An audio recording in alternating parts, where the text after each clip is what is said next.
All of us. Every single one of us. How'd I know?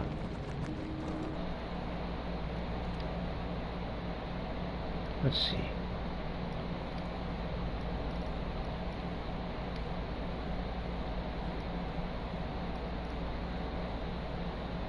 Speak spectator comments.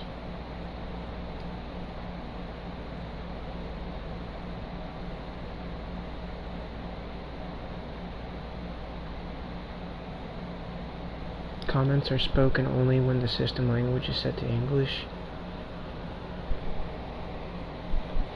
or Chinese and Japanese.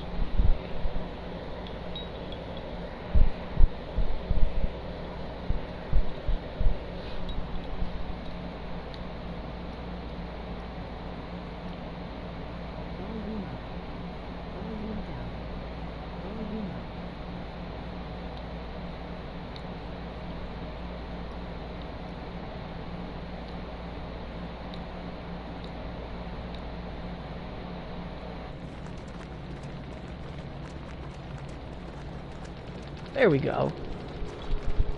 Let's do this.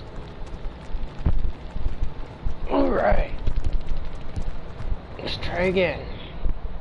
So the whole point of this video is to show how very awesome the other players in the game are towards me when I go and save them. As much as I possibly can, because I know what it's like to be left behind.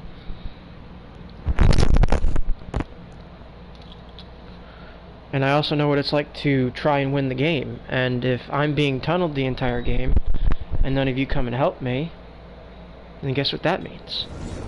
I'm going to die, you're going to be down a player, and it's going to be easier for them to tunnel you next. Which they're going to do. Just so you know. I mean, like, I don't know why that's hard to understand, but this video is not about me complaining about this.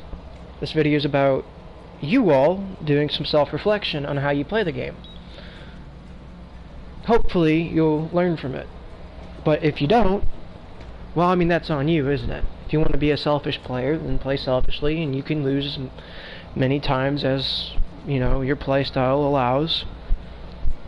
You know, you want to be selfish, play selfishly, no one's going to want to play with you, you're not going to have any relationships probably in the game that are going to last very long because no one's going to want to play with you. And the game's kind of, you know, boring sometimes when you're just playing by yourself all the time. I mean, I don't know why I have to talk about this. I don't know why anyone should have to explain, hey, don't be a selfish fuck. Excuse my language. But that's the kind of world and society we live in today. You know, I mean, a lot of you will end up just playing video games all day and not socializing at all. And so then you'll wonder why, like, you have no social skills. Well, you don't go out there and do anything. You don't do anything with your life except play video games. So your life starts going downhill, and you're like, why does my life suck? Well, this video is not about that. We're not going to do this today. I'm sorry. It's annoying. It's just annoying. It's just annoying because a lot of things in life are connected, and you can start by explaining some small things within certain things, and then how certain things affect small things in certain things, and how you can connect different things to each other, and why things are the way they are, and you know, you shouldn't even have to do that. Everyone should be like, hey, 2 + 2 be 4. But no, y'all want to say like 1 + 2 be 4. And it's like, or like, we're done. We're done. I'm done. I'm done. I'm done. I'm done. I'm done. It's just annoying. This is annoying. That's all. So, without any further ado, let's play the dang game. We'll play the game. We'll try to enjoy it. We'll see how I play versus how everyone else plays, and how I'm probably going to end up being the first one dead every single time, especially if the killer tunnels me, because no one's willing to take a hit. No one's willing to go down. I'm not a complete noob to the game, but I also haven't played for as long as a lot of other players probably. My life's circumstances have prevented me from playing the game as much as other people. At the same time, I don't want to be on the game 24/7. It's a video game. I'm not accruing anything in real life through this. Could I try and stream and make money off of it? Yeah. but I'd feel like I'm stealing money from people, because in reality that's all I'm really doing. I'm stealing money from you. What are you gaining from watching me? I mean, from me you could gain some real life understanding of reality. You know, you could have someone that's actually going to genuinely have a conversation with you and seek to help you in ways that many other people are not going to go out of their way to do. So I mean, there are some things you can gain from me, but most of the people that you're going to find on here, on YouTube or on Twitch specifically, they really don't care about you. They want money. That's all they want. That's all they care about. They just want to do it the easy way. They want to play a stupid little game and, you know, not have to do anything their entire life because people enjoy watching them play a stupid game. That's the truth of the matter. Alright, I've been talking and saying I'm not going to do this. Now I'll play the game. Please forgive me. And if you don't like, you know, me talking about all this, then you can just skip ahead to the gameplay, I guess. I don't know. Maybe I'll end up editing videos in the future, or maybe in the future I'll say certain things only for a certain amount of time, and then after that time, you know, I'll proceed to gameplay. This is just an introduction, though. This is also, it's also been a while since I've recorded. This is for my friends that do watch me sometimes, really. And you know, I'm going to end up posting different videos on this channel. It's not just going to be gaming. It's going to be real life application of what you can do to help benefit yourself and others around you by the things that you do, and how you can, you know, make changes in your life. I don't know, there's a lot that goes into everything. You can make things simple or you can make things complicated. I'm more leaning towards the complicated side. I look at things as more complicated than they really need to be. Instead of applying myself as much as I should, I speak and think about it more.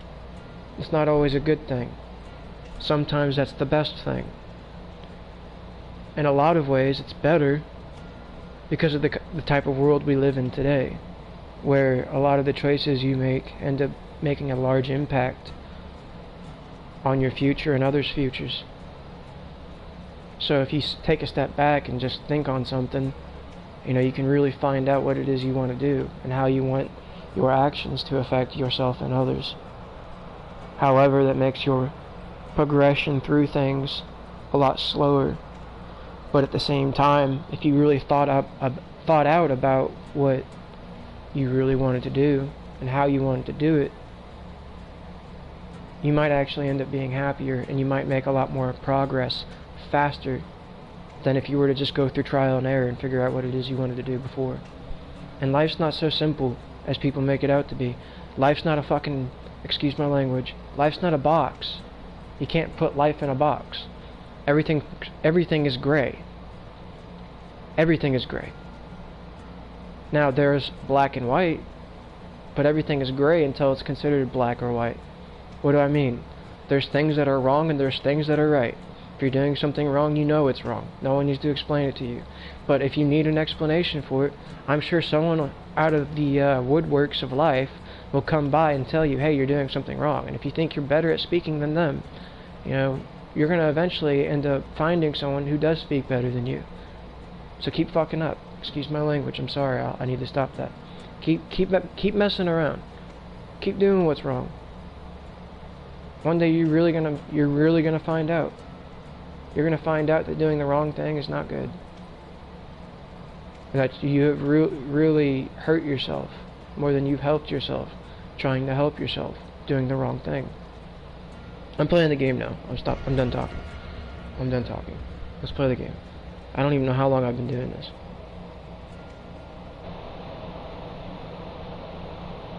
I've probably been talking for like, I don't even know how long. I'll check. Let's see how long the broadcast is.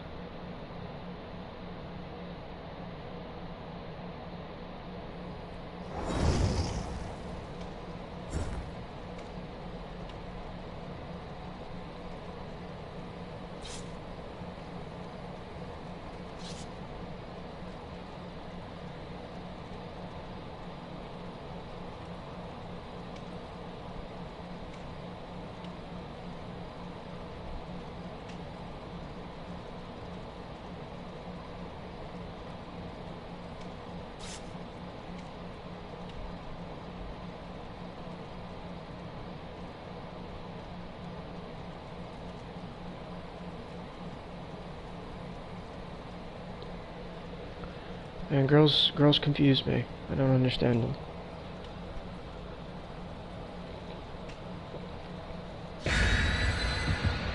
There's this girl I'm talking to.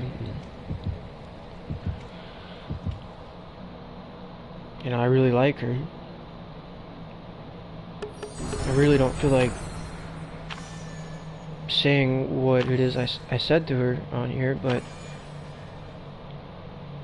you know, maybe y'all could give me some insight as to what I should have said instead. Nah, you know what? I ain't reading nothing to you. I ain't reading. It doesn't matter what I say to her. That's between me and her. Y'all ain't gonna understand anyway. You're gonna sit there and criticize me probably. You can all go screw yourself. I'll probably end up getting a lot of haters on this channel. I probably will in the future. I'll probably end up getting like a really nice mask or something too, so that I can speak. So that I can speak and not be known for who I am. I wish I could have an alias. That'd be nice.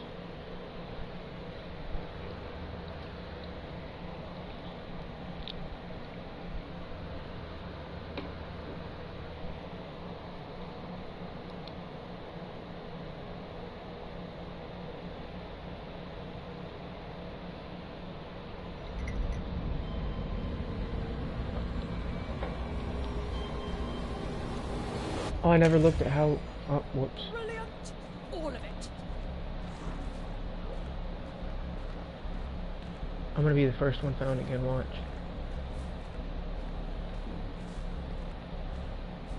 I shouldn't be walking.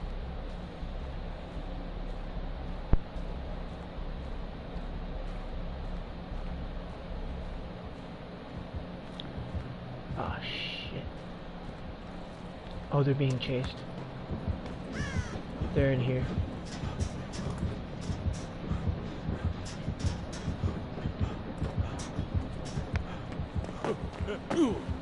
She was working on a generator over there. I should have went over there and tried to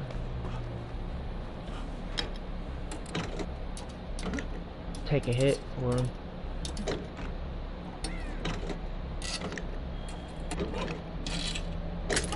This is probably a bad build. I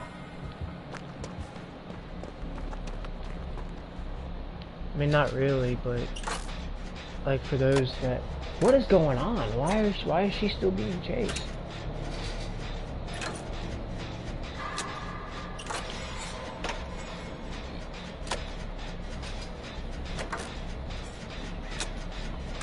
There she is. There we go. There we go.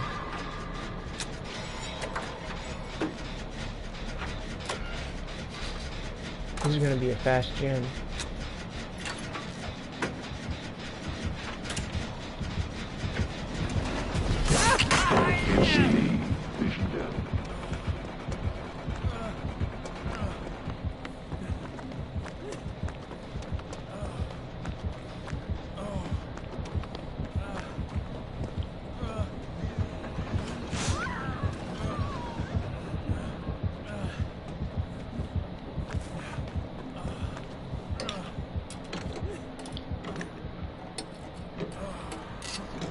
I should have.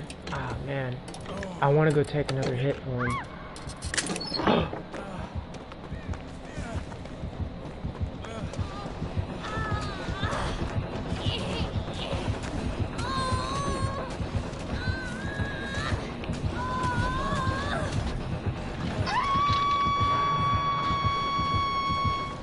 Oh, fuck. Oh, excuse my language. Excuse my language. Excuse my language.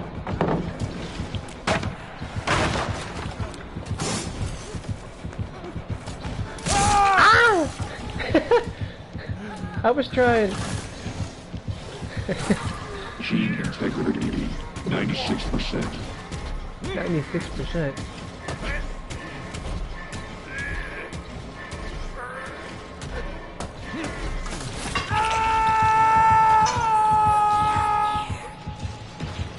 What are you doing? Go help him. Oh no! Yeah, go help him, bro. There you go. Matters secured. Alright.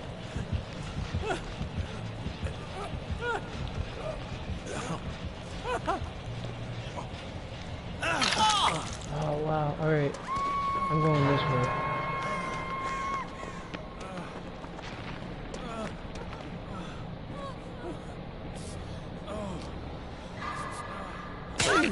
Oh shit.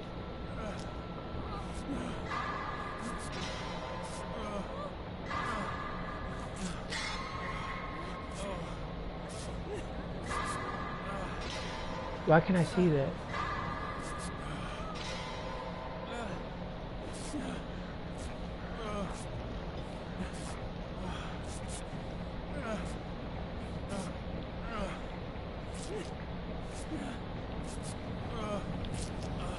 We really need to get these gens done, bro. Let's go, let's go, let's go.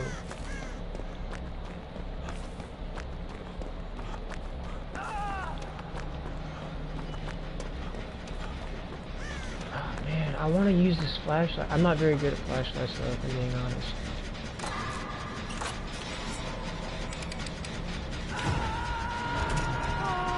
That's kind of not fair, is it?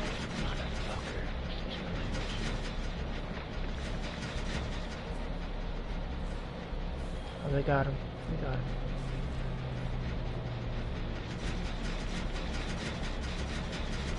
When is this dang gen gonna be open?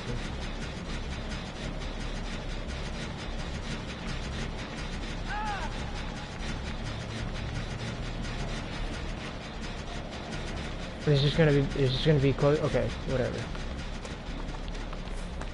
Oh my goodness, I got stuck. Oh!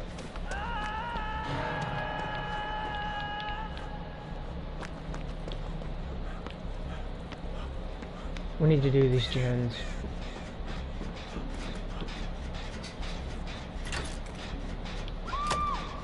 Oh my goodness, why is everyone going down?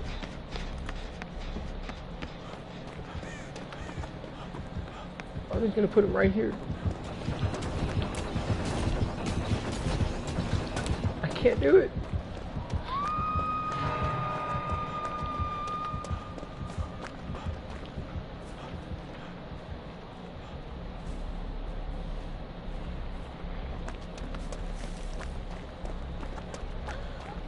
I'm coming! I'm coming! Alright, let's go, let's go, let's go! You went the wrong way!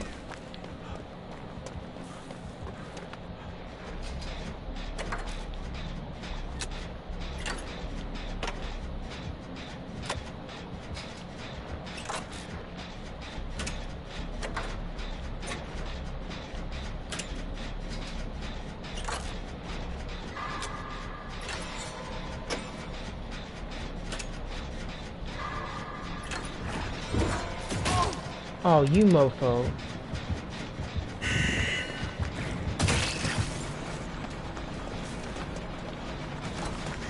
Oh shit. And you're making me stuck.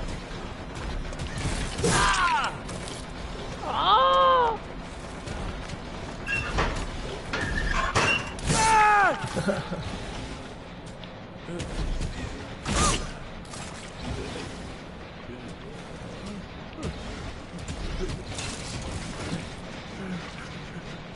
Did he just teleport?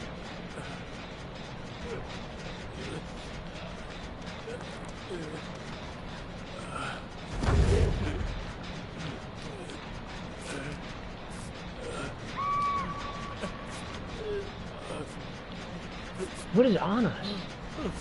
And why is no one doing gens? She's dead. No, she's not dead. She's not dead.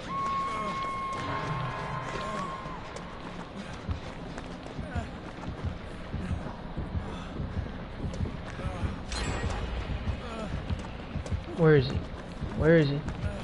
Where is he?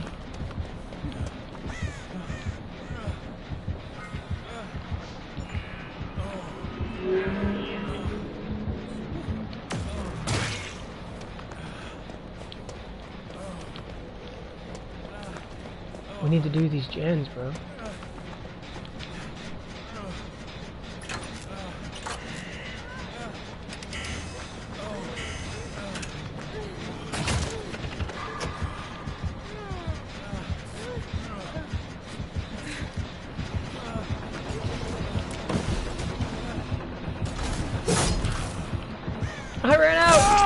No.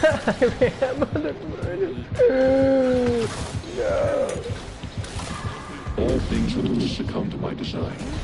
Ooh, how'd you like that, huh? How'd you like that? Alright, you ain't like it, bro. You ain't like it, bro. You ain't like it, bro. I'm sorry. I'm sorry.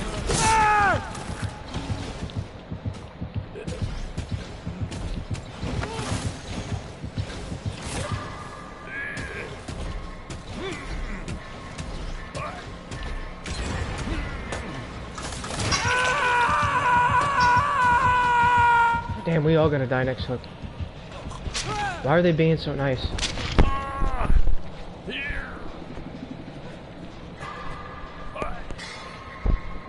Oh, they're all over there. I'm gonna die. I'm dead.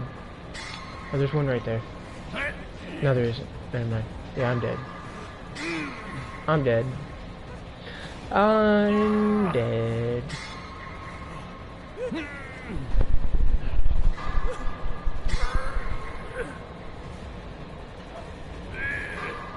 That's what happens when you're bald.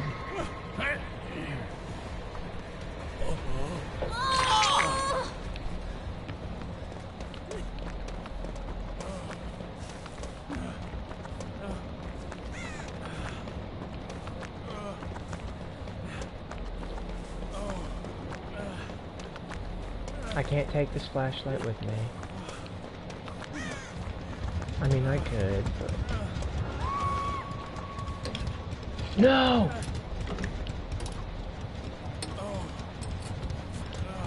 No, they're gonna die! This ain't right, bro. This ain't right. This ain't right. This ain't right, bro. Were they exposed?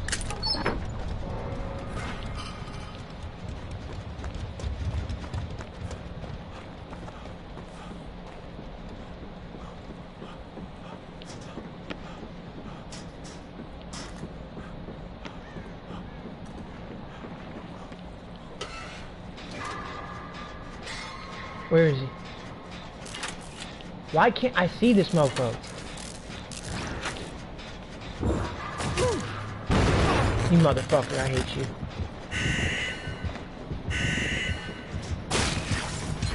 I'm fucking dead.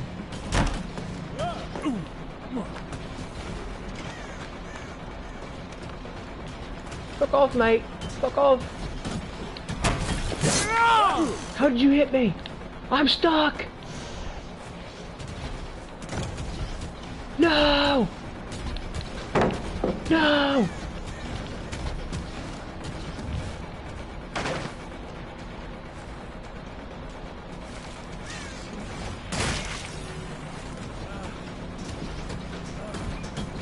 No! No! No! No! I couldn't find a damn pallet and I couldn't set one for some reason. I'm dead. I'm dead. I'm dead.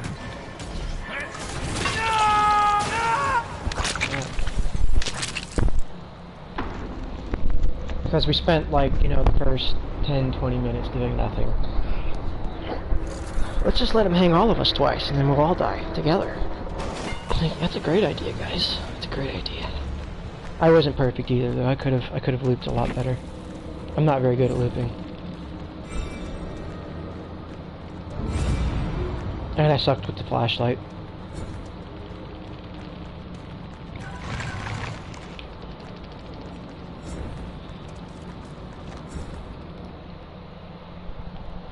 And now I can't make friends with any of them. Because I did that. Whoops.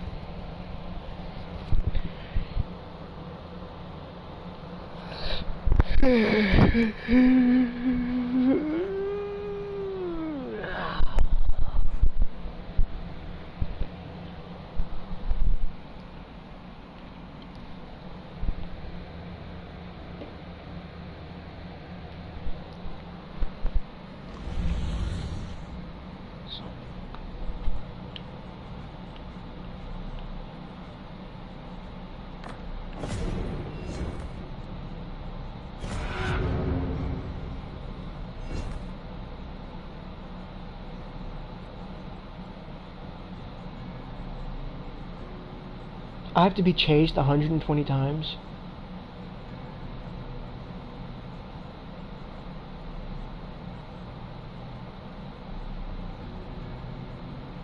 Oh, okay, so I have to be chased for 2 minutes. Let's do it. Let's do it. I'm gonna find that dude. I'm gonna run away from him. I don't know why Fogwise didn't work at all. It's kind of annoying.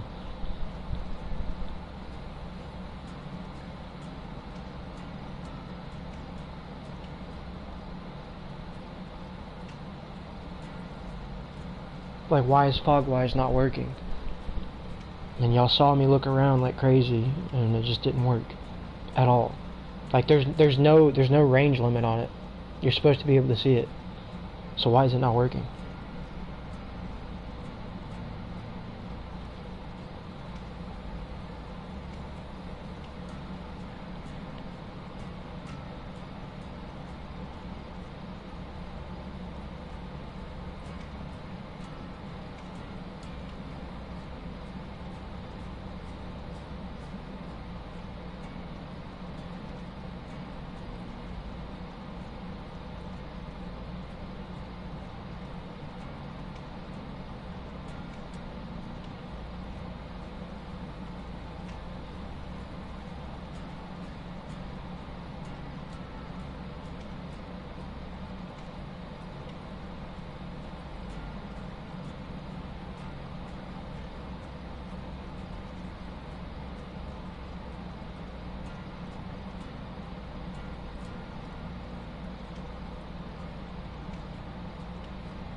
So then what's the fucking point of it saying that it's gonna work regardless?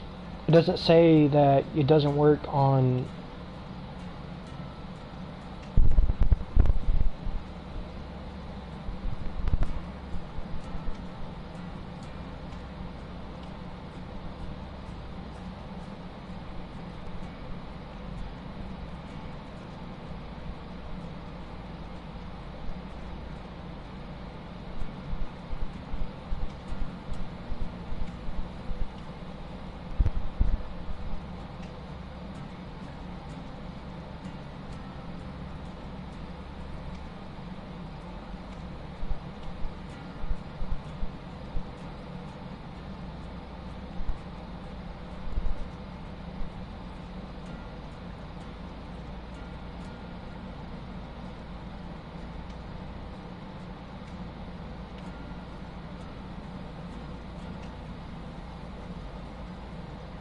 Go fuck yourself.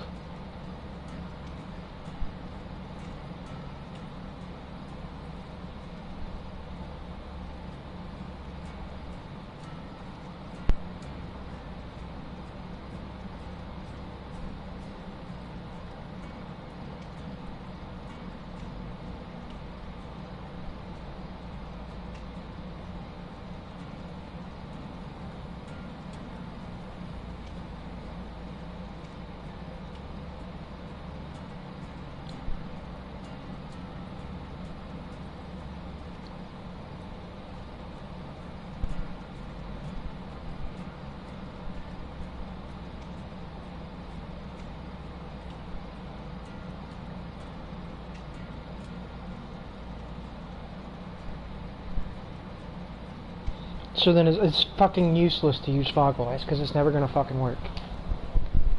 It's never gonna work. Oh, it's gonna work sometimes? No.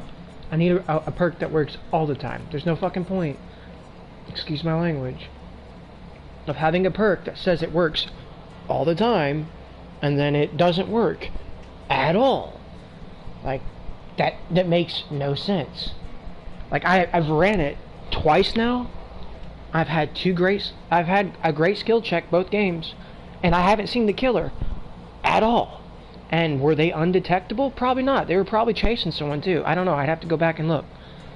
But you're telling me that it's just not working? Oh, it's a bug. It's a bug. Yeah, okay. How long have we had the damn perk? So I'll just get a different one, I guess.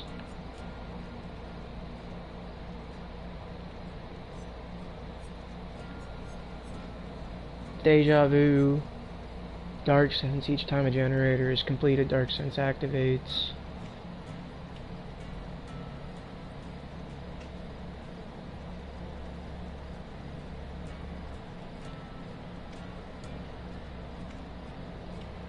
Okay, so if they're undetectable, does that mean that it's not going to reveal their aura? That would defeat the whole purpose of having Dark Sense. That defeats the whole purpose. I don't know what you people get at with, oh, well, sometimes, you know, they're undetectable and blah blah blah blah. Well, I don't care. If the perk says it works a certain way, it's supposed to work that way. That's how English works. That's how words work. That's what you're supposed to do.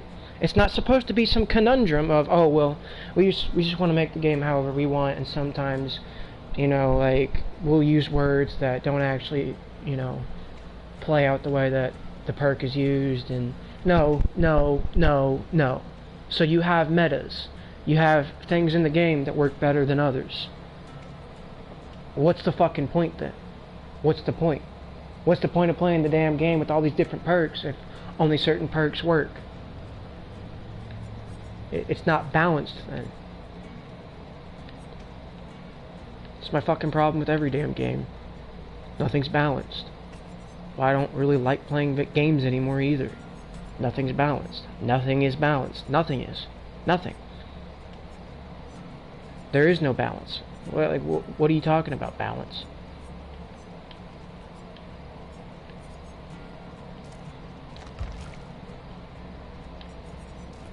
Where's the one where he breaks pallets? It's not Deja Vu. It's not Dark Sense. It's not Kindred.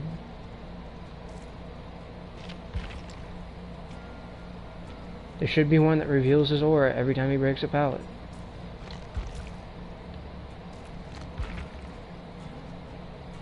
That one should work, right? Why is he gonna break pallets for no reason? And this shit annoys the fuck out of me too.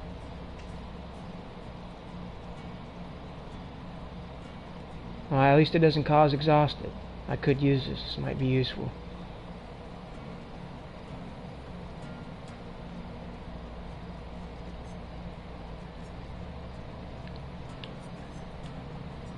Sprint burst, fog wise.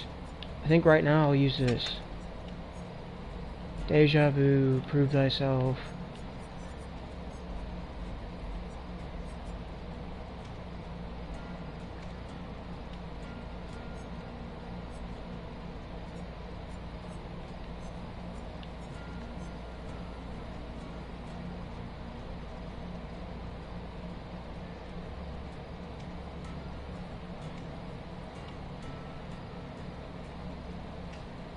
What the fuck is this?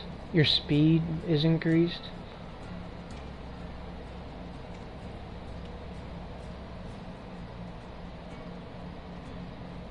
So you got, like, that doesn't make sense at all, but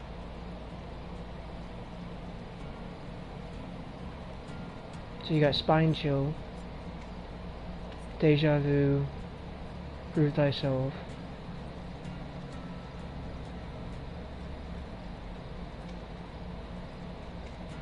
So if I have one person, I get 10%. 6 and 6, that'd be 12, that'd be 22%.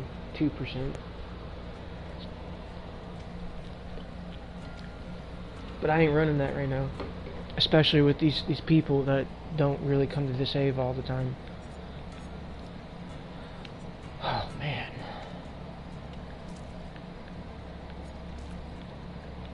Where's this skill that's supposed to reveal their aura every time they break a pallet? Is this like a character perk or something? I thought this was something that everyone had.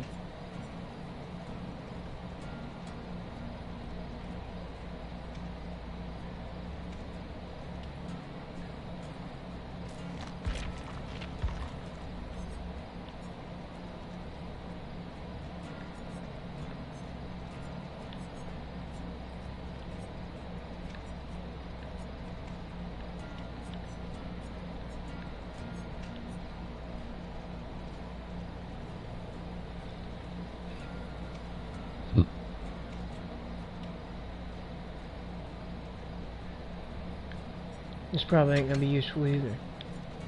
Probably gonna get rid of this.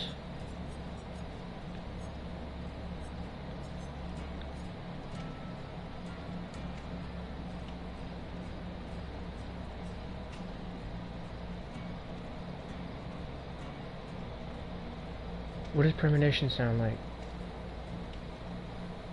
Auditory warning. Alright, I'll use that.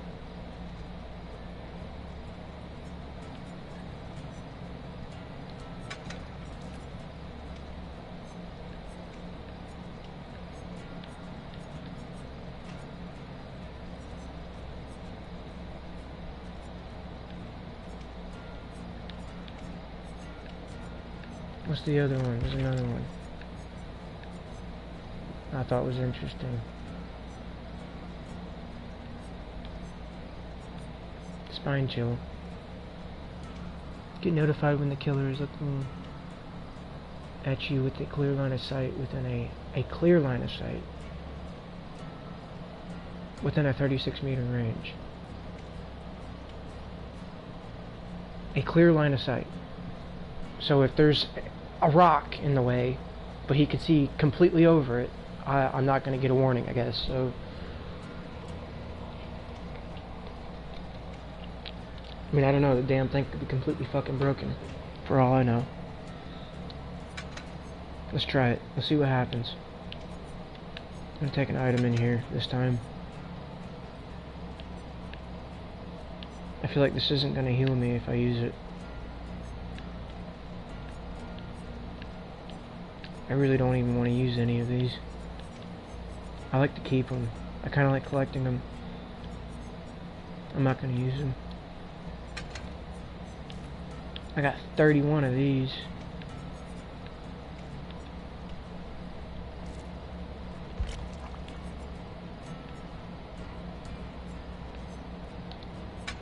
There we go.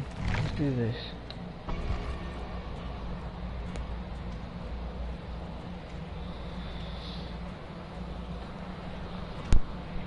This is probably going to be the last time I play the game for at least a month. At least. Maybe longer than that, though, honestly. I'm going to have to be homeless for a little bit so that I can save up and get a place. After I get a place, money won't be so tight. I can actually save up something.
What is that?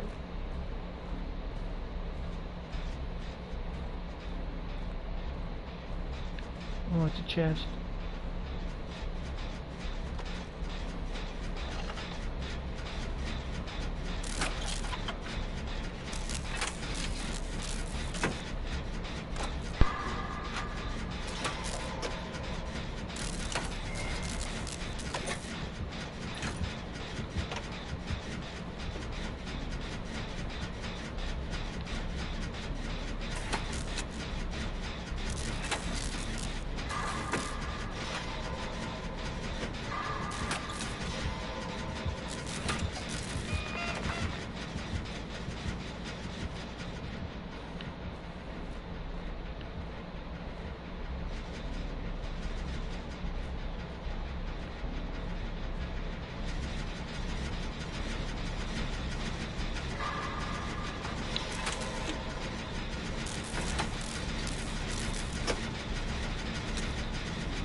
motherfucker.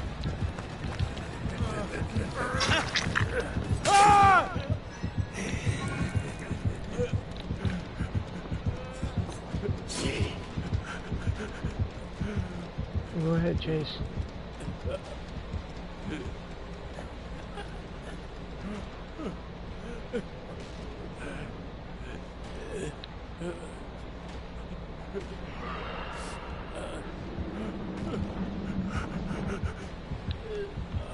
Is he coming straight for me?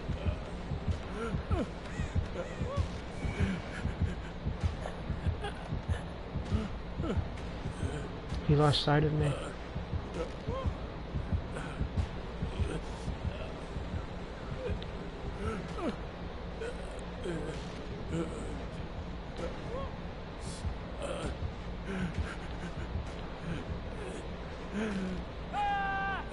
Ah, shit.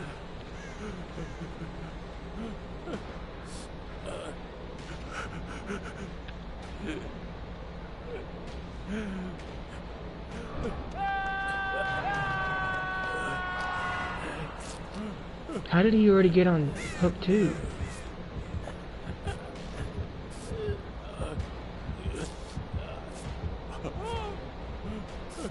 I don't remember him even being hooked once. Oh, they were hooked. I already got him.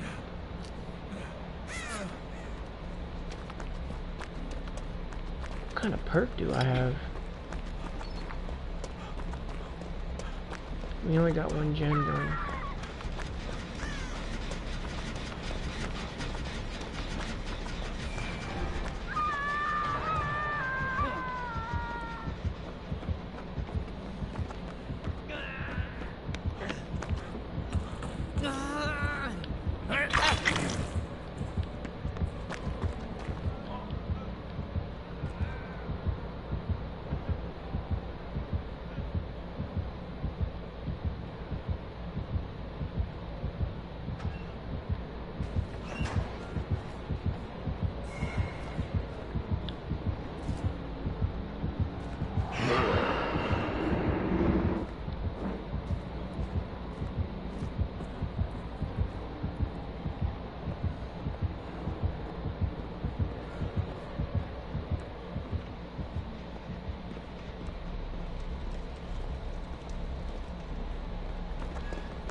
She's on hook 2 also.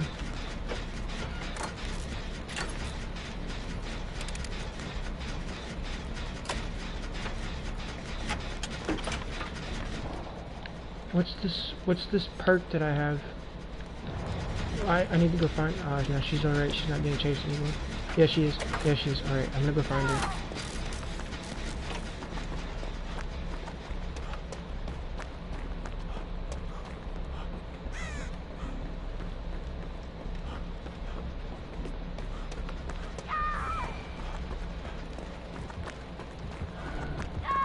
No.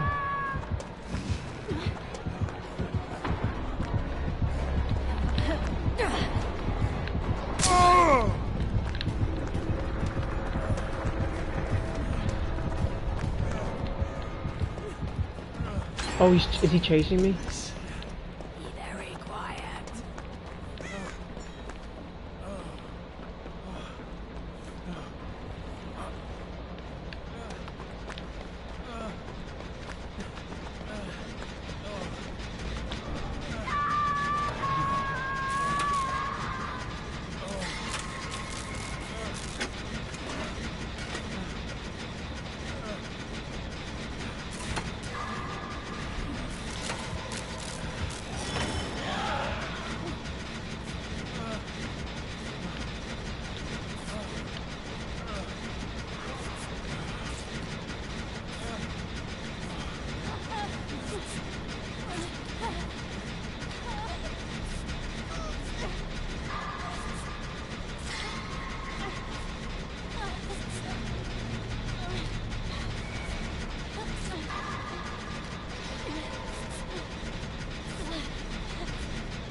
You mofo.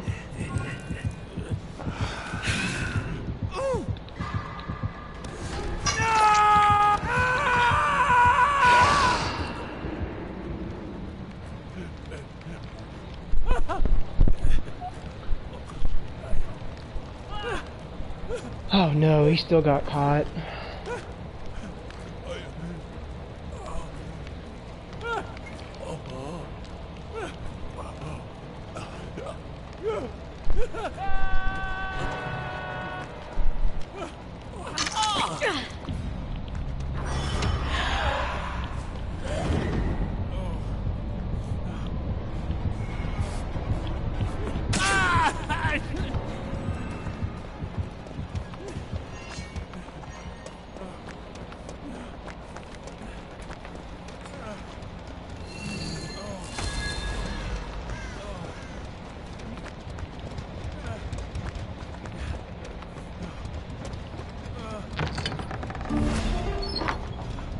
Ooh.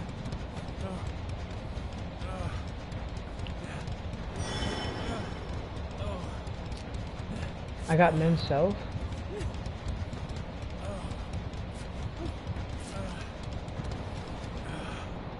Oh no, I didn't. I mean, I did. Boots of the Interloper. You can see the aura of pallets affected by Mage Hand and gain 7 haste for 3 seconds. Heck yeah. Alright.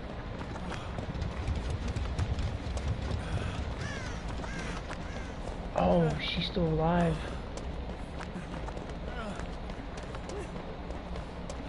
I got a 5.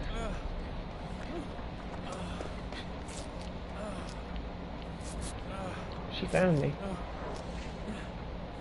I think he found us though too.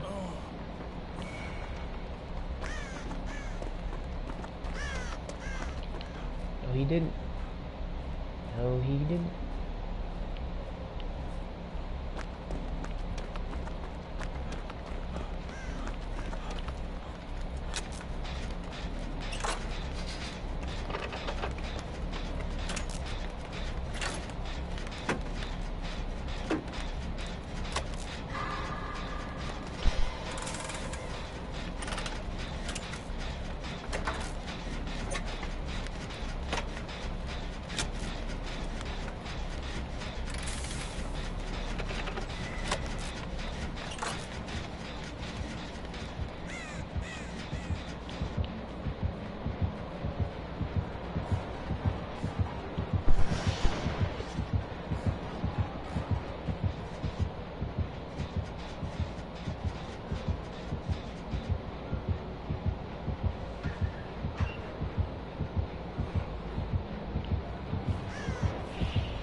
I hope he comes back.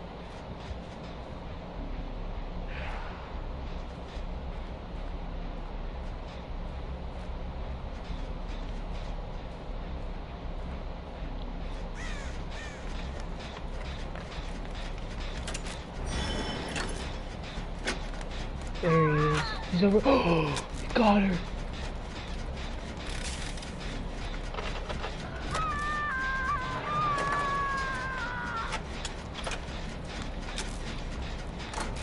I don't want to leave her.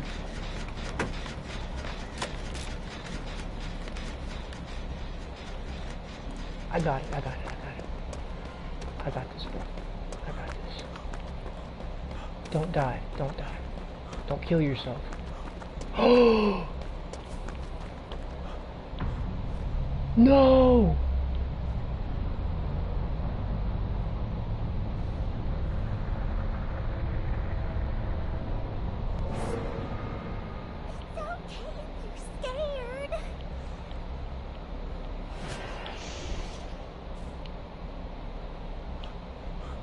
I gotta find Hatch now.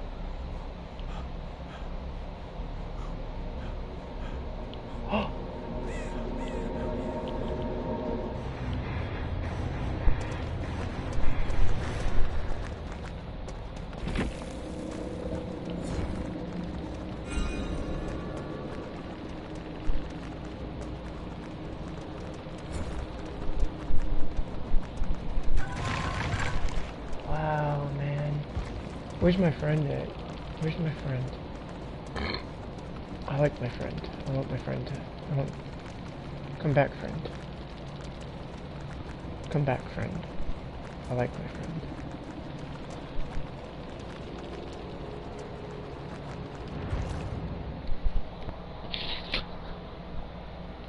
I like my friend. I like my friend. I like my friend. I like my friend.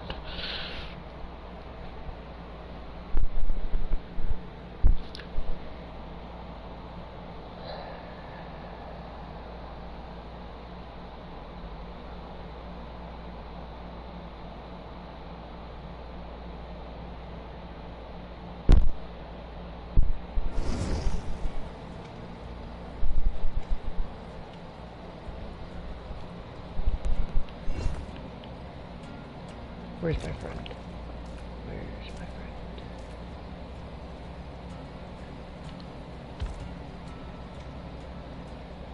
They did not accept my friend request.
Hi there.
What's up?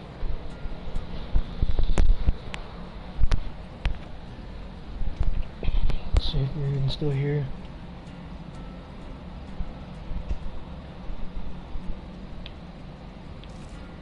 He's in the menus. Oh. Cool.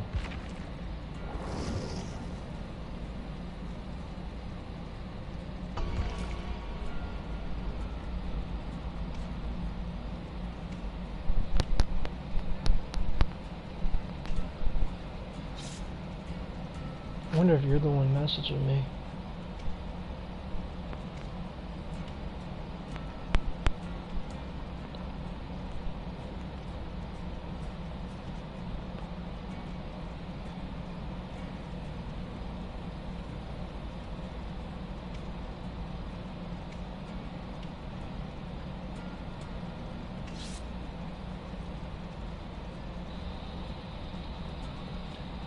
Serpy.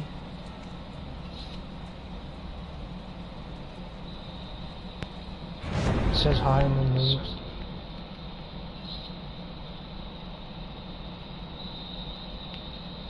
It says hi in the news.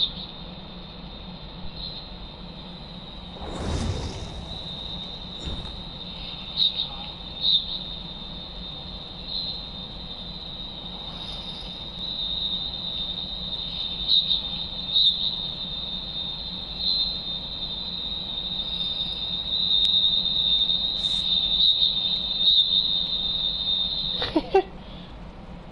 Oh man, I think it was echoing.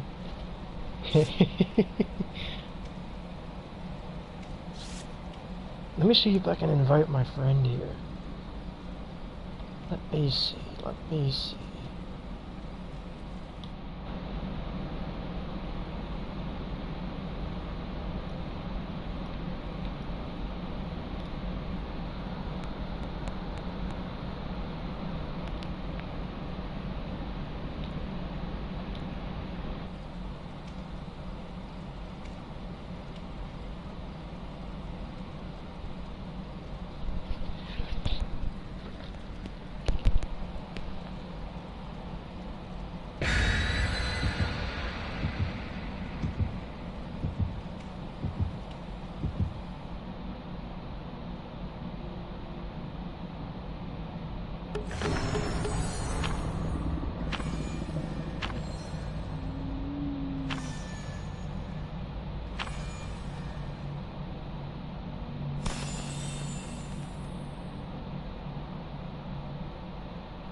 I don't think he's joining. I was wrong. Hello?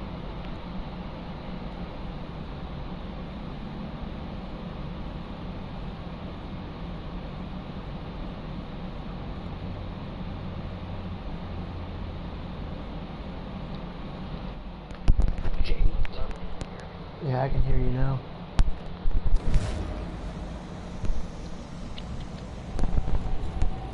I'm broadcasting right now.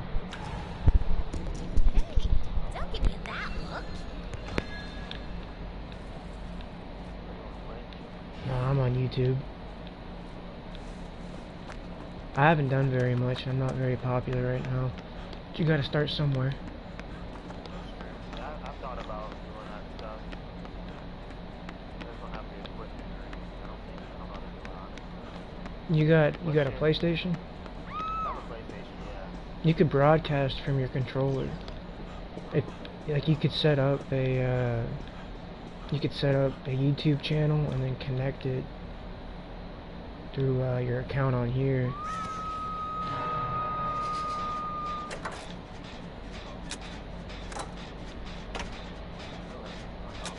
I think it's that dude that goes in and out of what do you call it? The things you hide in.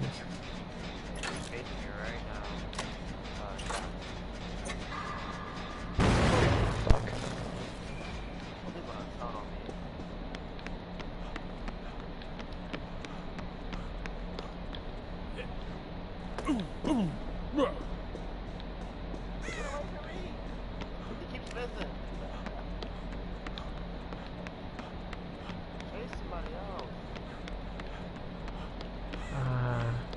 I think I see you. I'm gonna try and take a hit for you.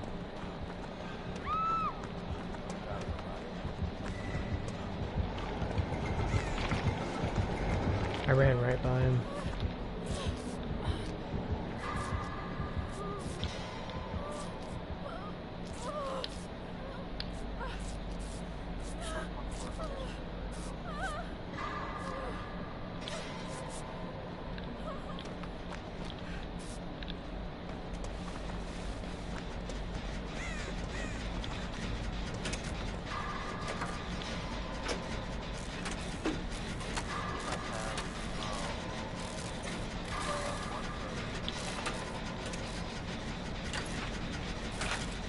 What is it called? Not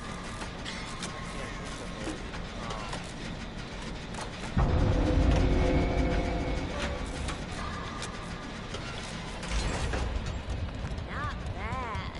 With my I'm gonna help, try you and can come get for you. I back. just don't know where you're at. Definitely sucks. Again, it is keeps missing me. Definitely not skilled at it. Oh yeah, I'm saving. Whoever those two players are. Yeah, I can't see you. Oh yeah, he's tunneling real bad. He's missing me though. Oh, I see you now. He's gonna get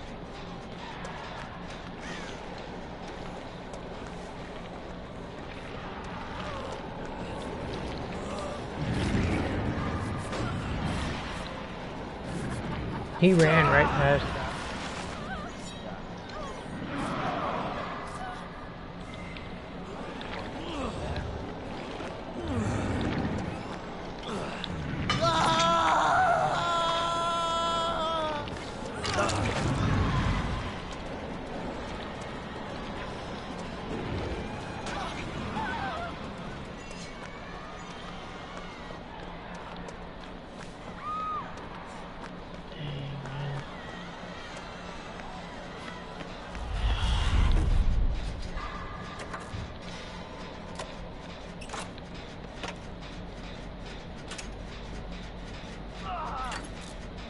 Dang.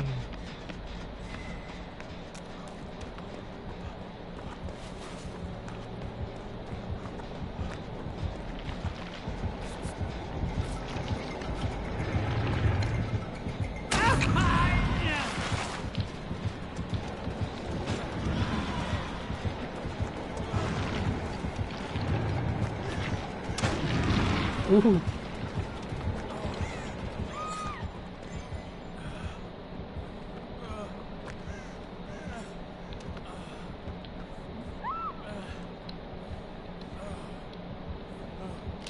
I got no gift for you.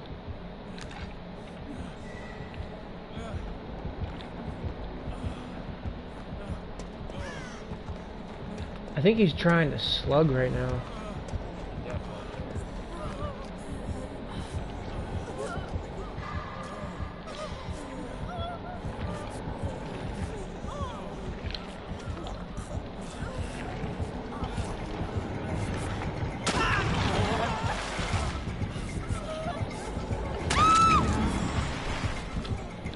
Shit.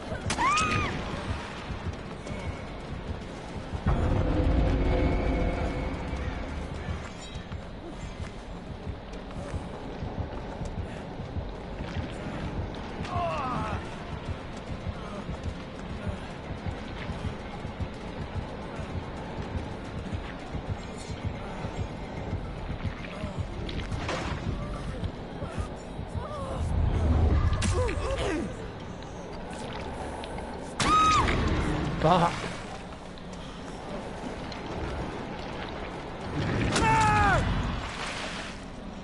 Well, I guess whoever he picks up first is most definitely dead.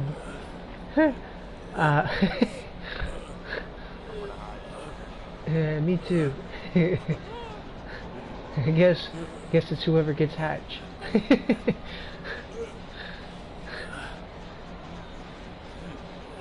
Damn, dude, I don't have a way to get up. I don't think anyone else does either.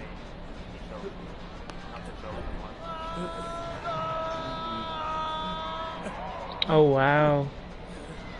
Well, he got us. He slugged all of us.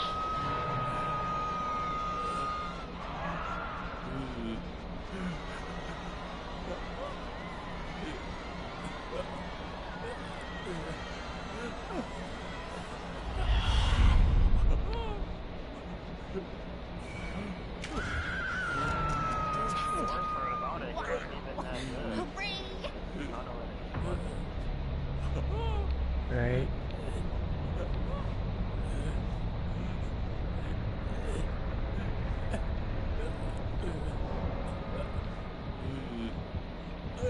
I think he might have that perk that lets him see when people are down, but I could be wrong.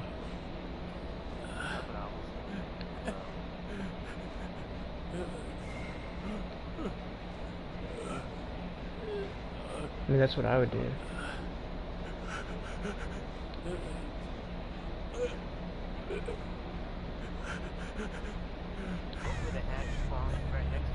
That probably won't happen. It's not. It'll be all the way across the map.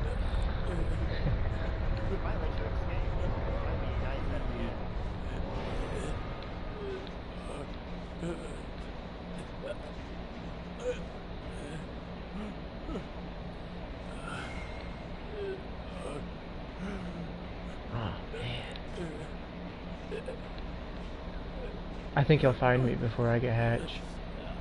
Or he'll close the hatch.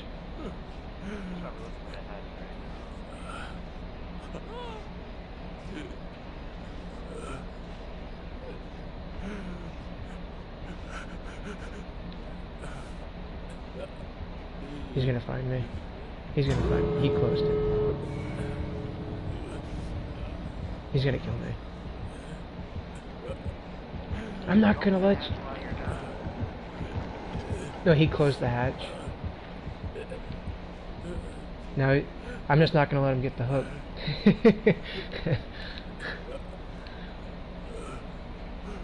I'll bleed out.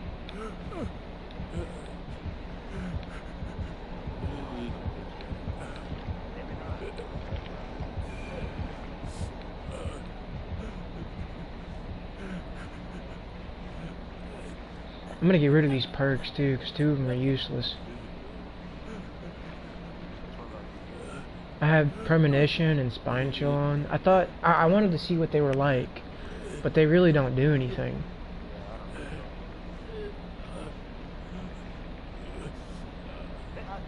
They work, I think, like when you first start playing, you want to get used to the game. I think they help out in the beginning, but after a while, Because I mean, like, premonition's kind of nice. Because if you get like a red, if you see that red thing going down the timer, then you know that they're within range. But the spine chill, the auditory warning you get from spine chill don't really do nothing. I can't hear it, you know what I mean?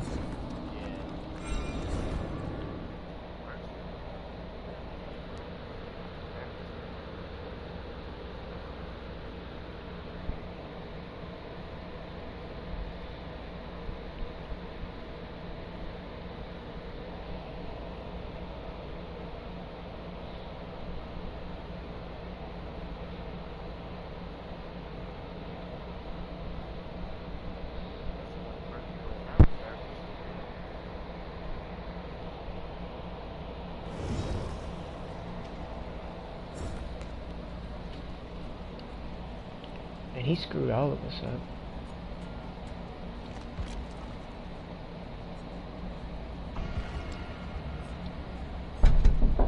Oh shit. Hey, I'll be right back. Coming!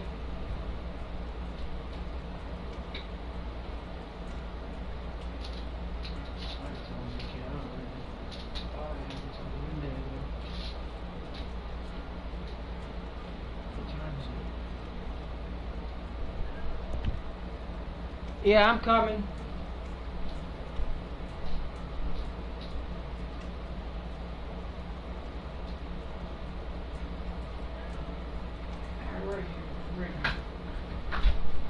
Need anything? Okay, I gotta check your air conditioner. Oh, that's what's making me sick. I go from there, there, ain't your fault.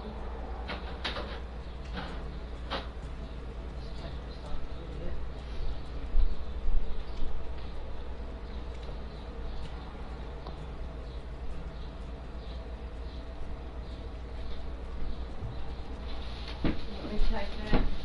I got my garbage can out there. Thanks.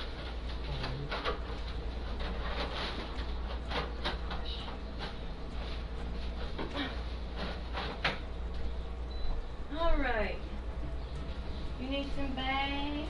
No, I have a whole bunch of bags. Okay.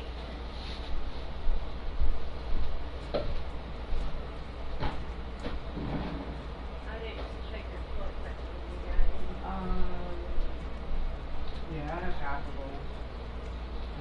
You just have a half one? Yeah, I mean, like, I'll be leaving tomorrow anyways. Oh, okay. All right. Okay, have a good one. You too.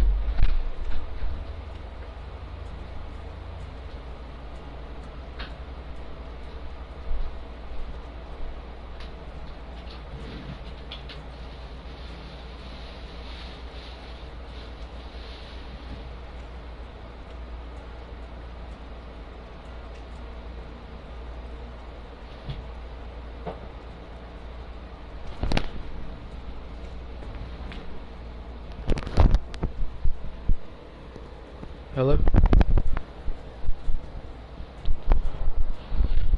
I was freaking naked, man. so I was trying to get dressed real quick. I'm living in a motel right now. I have been for like a month and maybe a week or two.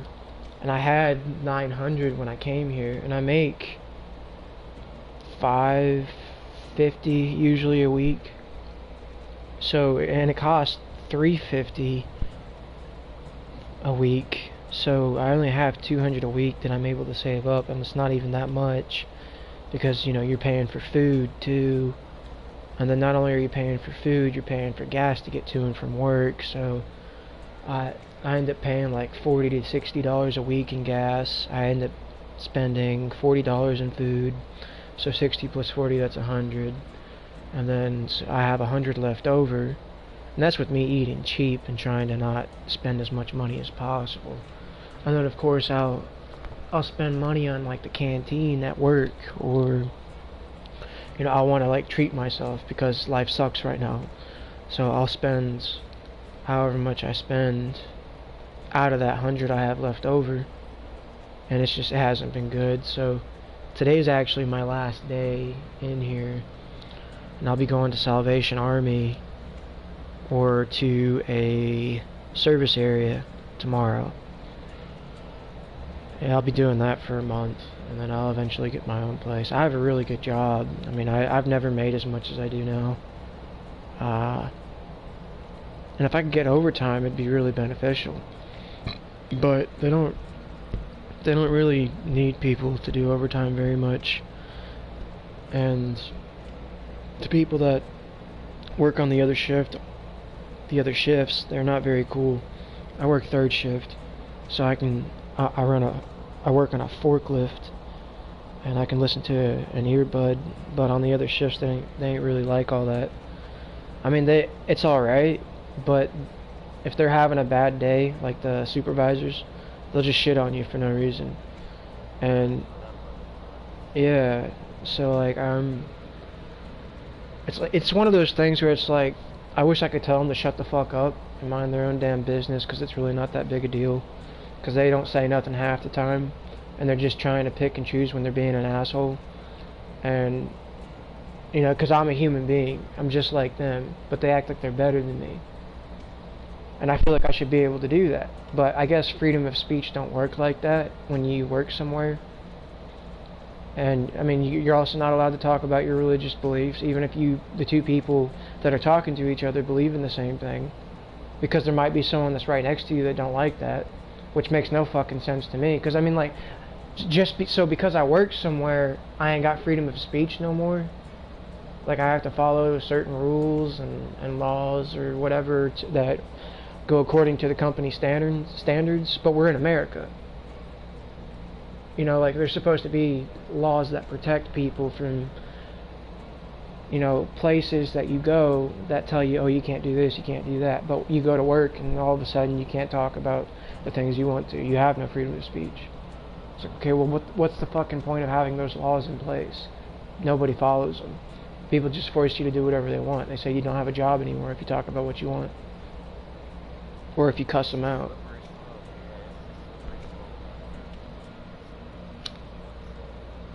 gotta be careful, you know. Careful. I just, I'm sorry to hear that you're going through that. I'm sure you'll get out of this. oh yeah, I'll get out of this, man. I ain't worried about it. It's good for me anyway. Hard times make tough people. Yeah, you'll be here.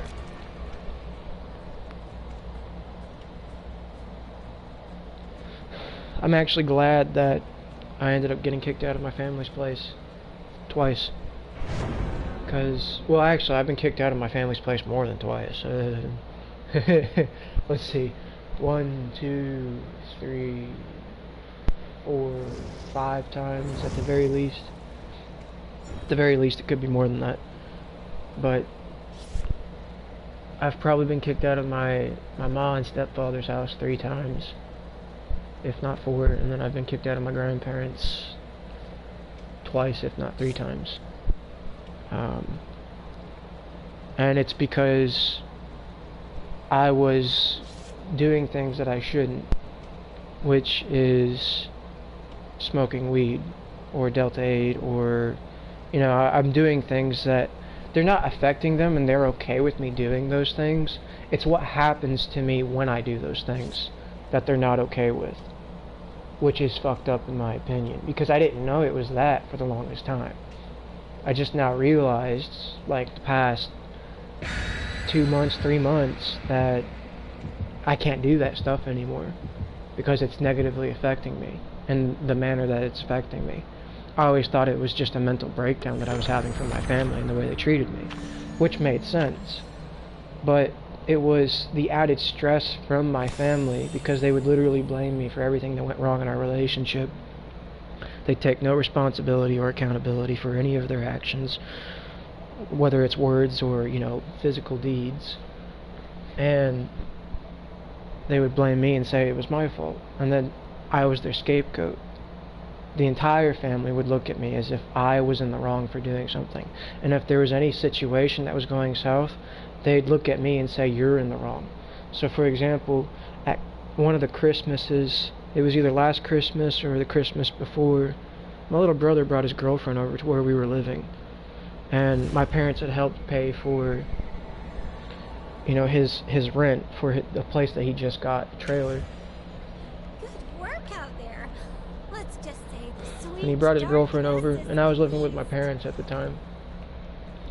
Well, she has a bad history with people that drink. Like, apparently her dad or her stepdad, like, used to molest her or something, and, like, yell at her and beat her. I don't know. Something like that.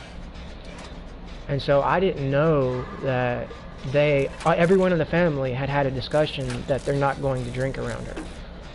I don't drink. I hate drinking.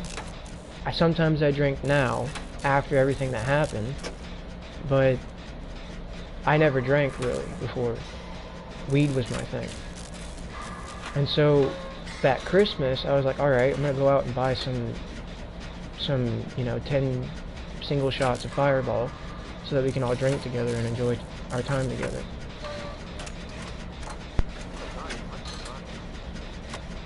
And then I brought it home, and his girlfriend said something snarky about,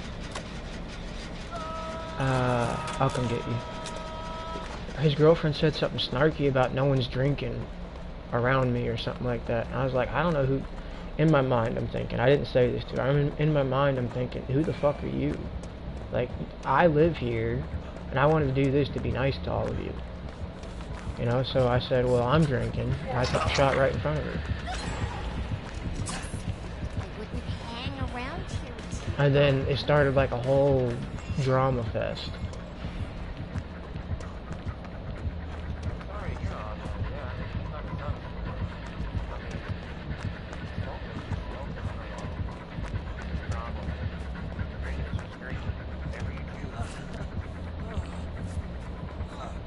No, I mean, like, I like to smoke.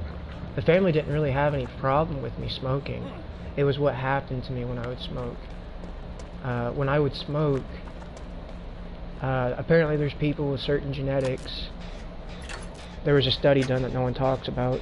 There was a man that had done Delta 8. Well, whenever he did Delta 8, he had genetics that caused him to go into a state of mania. And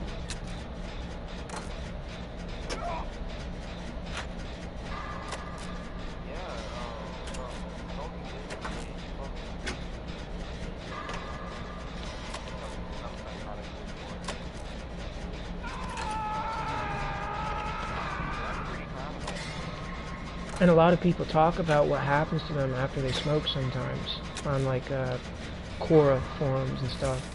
A lot of them say the same thing. They say that they'll smoke weed or smoke Delta 8, and then they'll end up having these periods of time where they're in a state of mania. And so, you know, after I looked into it a little bit, I was like, I'm not doing this anymore, because this is what it's doing to me.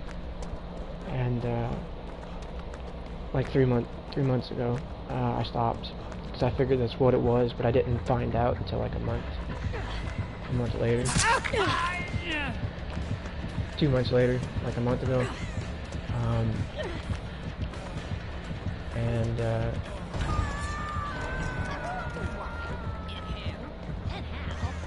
So I don't do that anymore. I love it, but I can't do it.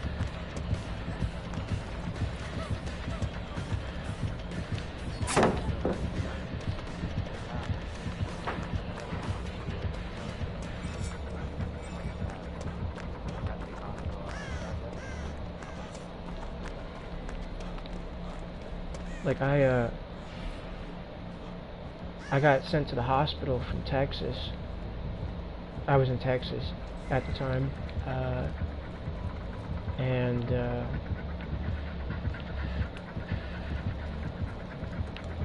they diagnosed me with bipolar 1 and schizoaffective over the course of a couple of years.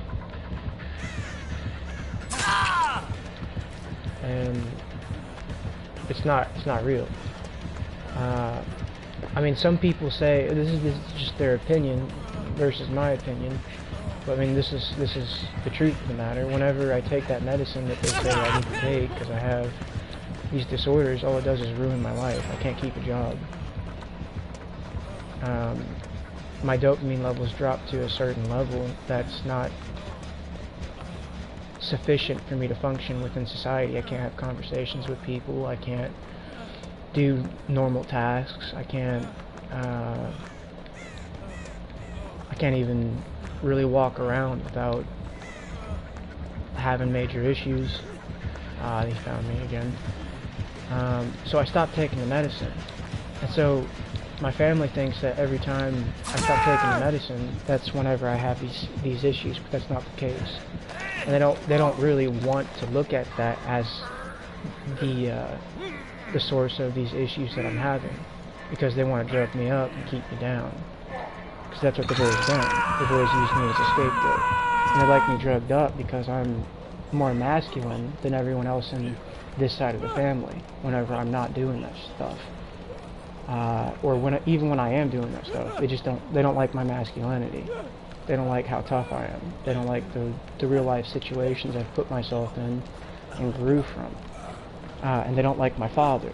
They hate my father. Everyone in this side of the family hates my dad. And I look like him, and I sound like him, because he cares about the truth, and I care about the truth.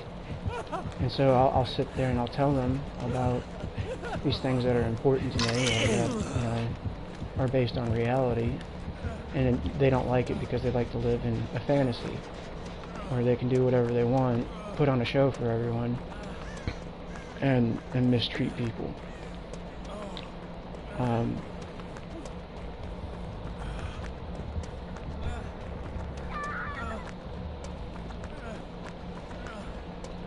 And whenever I'm on that medicine, I'm like a zombie. And they get off on it.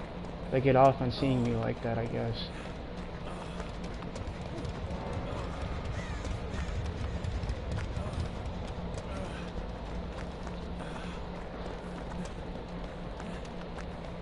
I'm better than them in a lot of ways. I'm not saying I'm better as a human being. I'm saying I have skills that I'm better than them at using. I mean, there's people that are better at certain things than others. There's people that are better than me at certain things. You know, it's not a matter of, you know, my worth as a human is more. They're just envious of my talent and of the hard work that I put in that outshines them.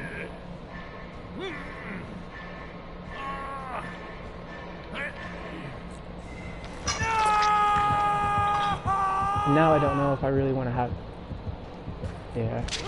Yeah. Now I don't know if I want to have a relationship with them, really. I mean, I love them, I care about them. I forgive them for everything that they've done to me. But they don't want to forgive me for the things that I've done that were wrong. Which really weren't even wrong if you look at the circumstances that I found myself in. You know, I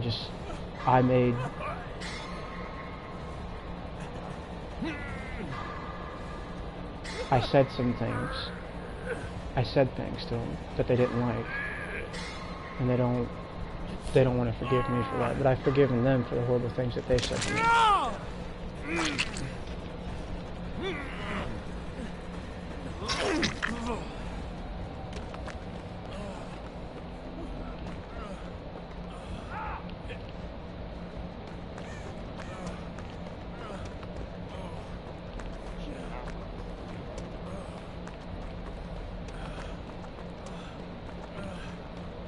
But it's alright, I'll get better. I'll get better, like I always have.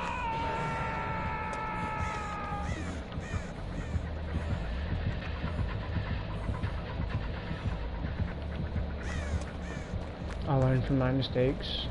I'll go through hard times. I'll make better choices.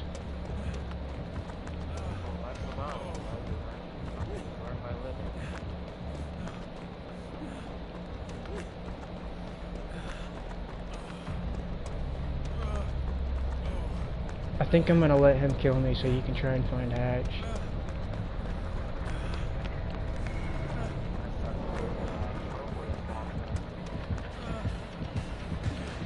Yeah, he's got me.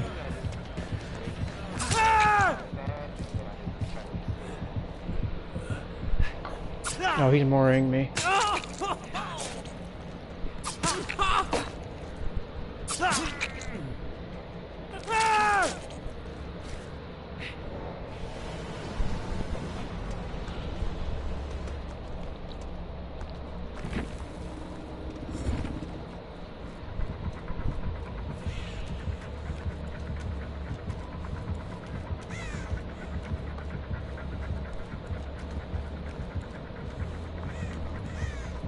I believe in you.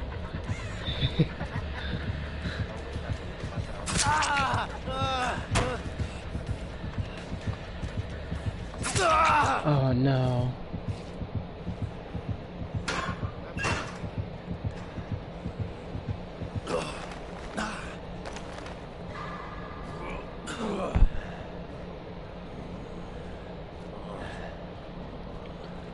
And I don't want to look at my family as evil people, but the way they act certainly seems like they are.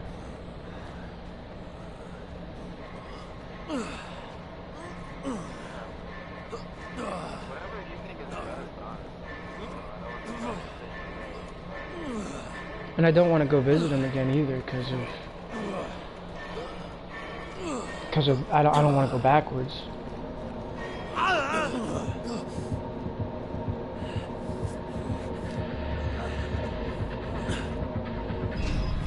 I don't want to go backwards from this point. I feel like if I go back and see him, then it's just going to set me back. And I don't want to go backwards. I want to keep going forwards. I'm making a lot of progress in my life. I mean,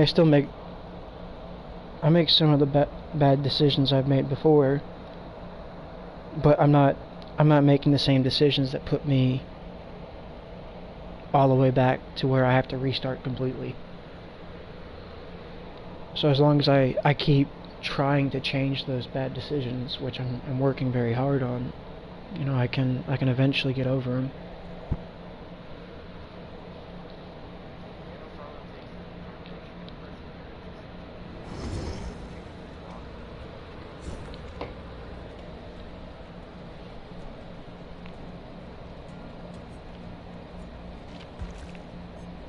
I never changed my, let me see.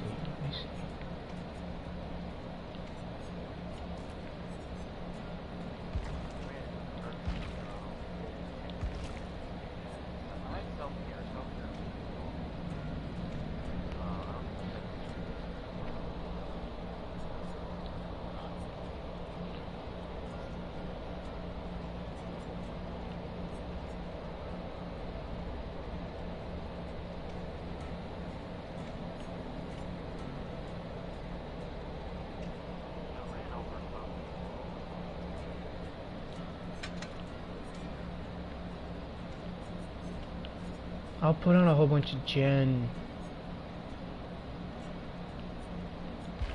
repair perks so that I can repair generators faster.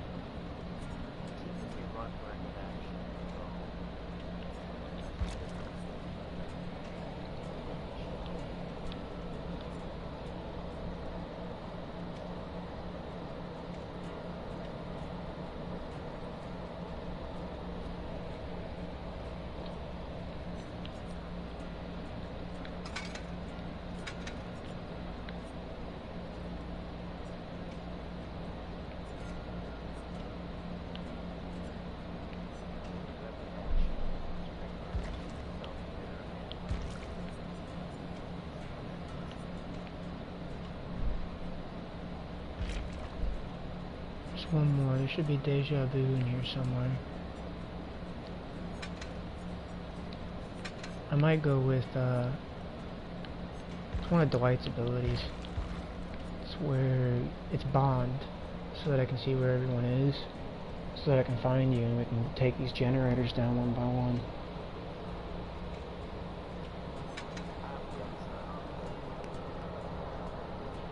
He's got a cool perk, one of them, that I like a lot. It's prove thyself. For every other survivor working on a generator within a 4-meter range, you gain 10% repair speed bonus. And it's also applied to the other survivors that are working on the generator. So if there's 2 of you, you're getting a 20% speed boost. There's 3 of you, it's 30%. But 2 probably be the most beneficial, so that you're not all bunched up.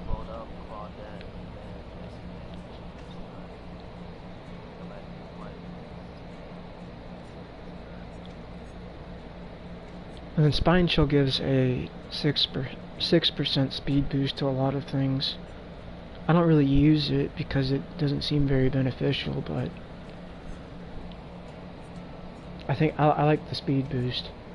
And then I have Deja Vu, so it'll be a 32% speed boost if I can get on a generator with someone. Wait a minute. It's 10%.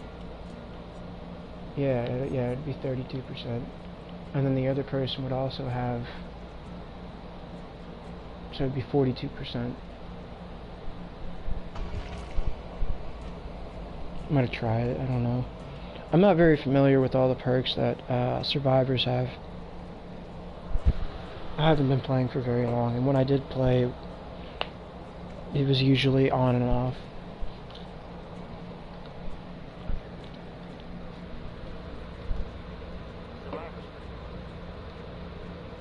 What killer do you usually play? I started off with the knight, but I found out that the one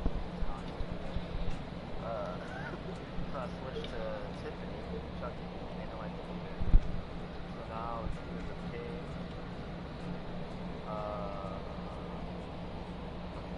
the box, whatever the guy, the needle face. Needleface. I try to do like the hard killer, so instead of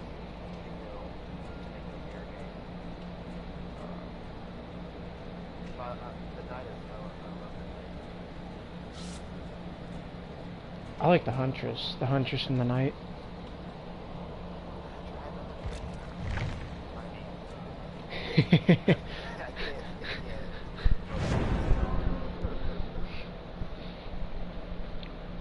I ain't like Chucky. Chucky's too small, I can't ever see him.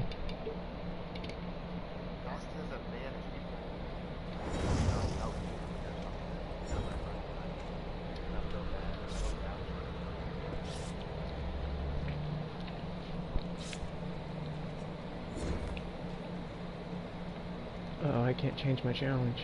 Oh well.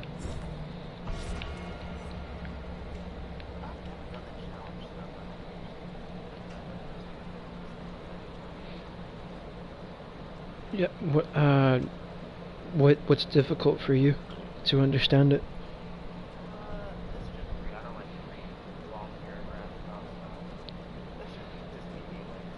Oh. Yeah, I didn't like it either before.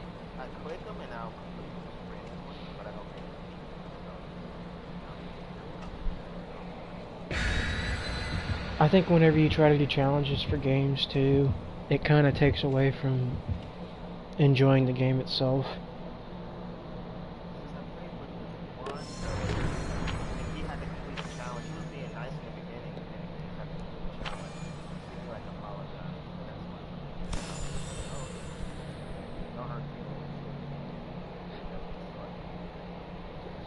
Right. I mean, I really don't see a problem with killers playing the way they do. I think people just get upset because they want everything to go their way. That frustrates me about people a lot.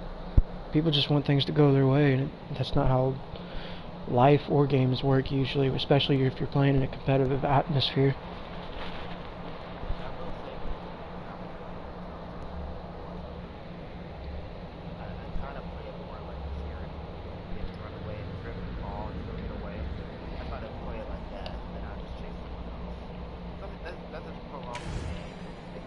Excuse me, someone's lucky.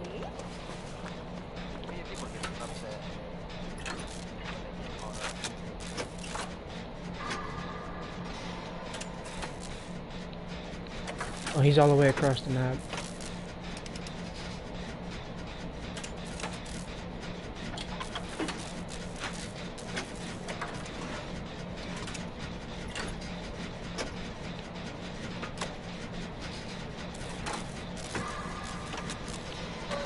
What? That was a great skill check. Alright.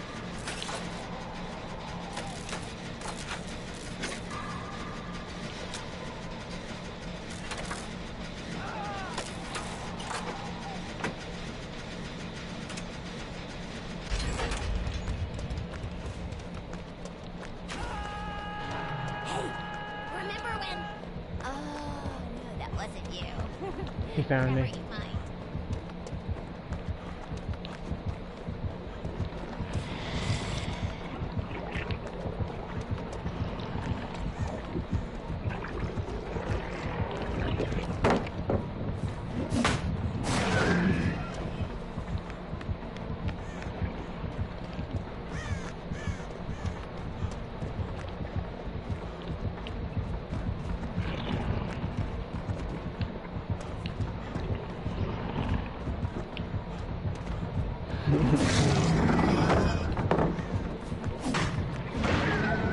Oh, I'm coming straight towards someone. Oh no. I didn't mean to. Whoops. I was looping for a minute. I was doing pretty good on that. I'm not very good at looping right now, though.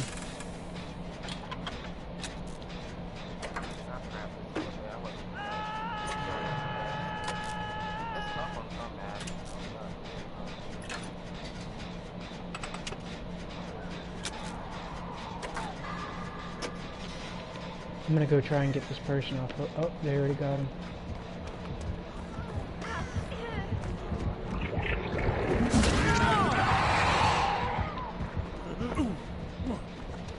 Oh, he's not chasing me anymore.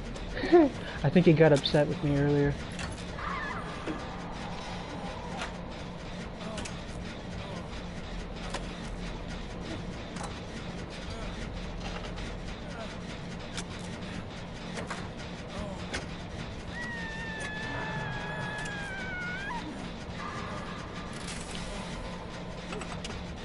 He's coming straight for y'all.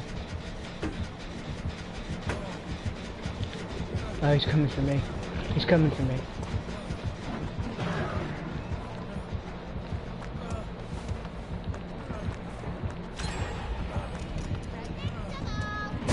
Ah! He got me.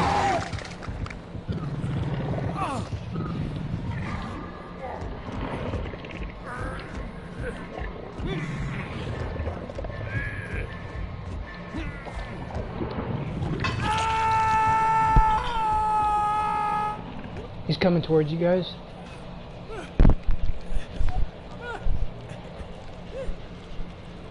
He's coming in your direction specifically, I think.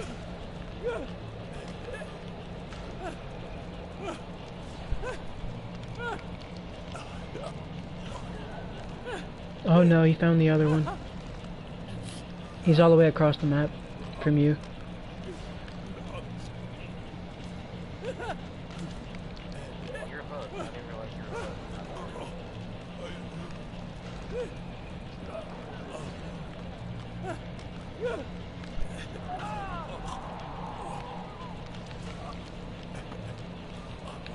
How old are you, if you don't mind?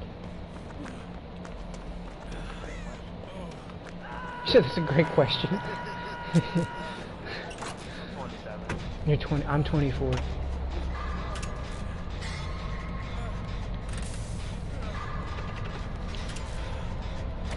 I'll be 25 in September.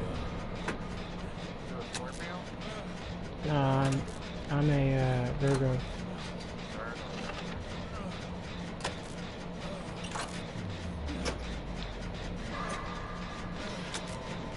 He's coming straight for me.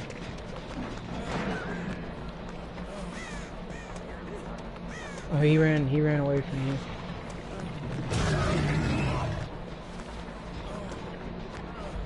Oh, he got me. Oh, he got me again. I'm trying to loop him, but I'm not very good at it.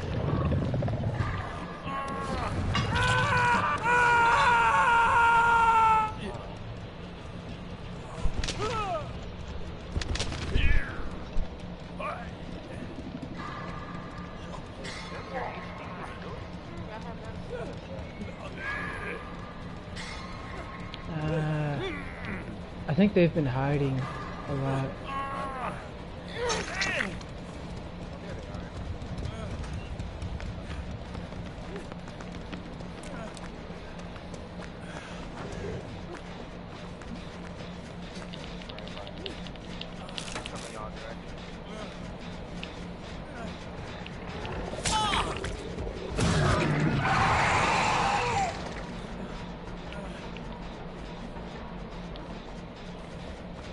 He's chasing the other person.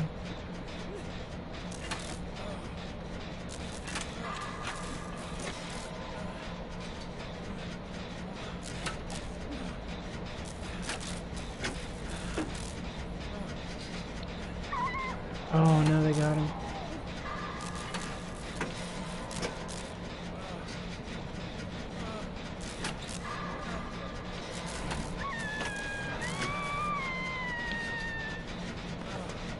I'm lagging.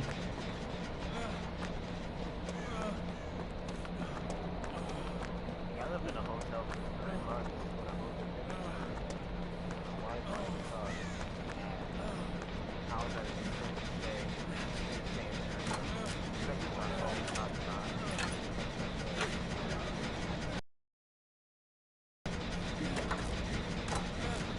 It's not too bad. It is kind of expensive. But it allowed for me to like at least get my feet underneath me.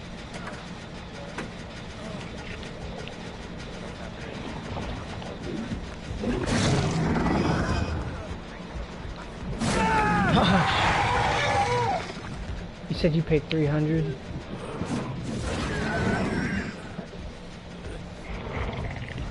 I'm dead.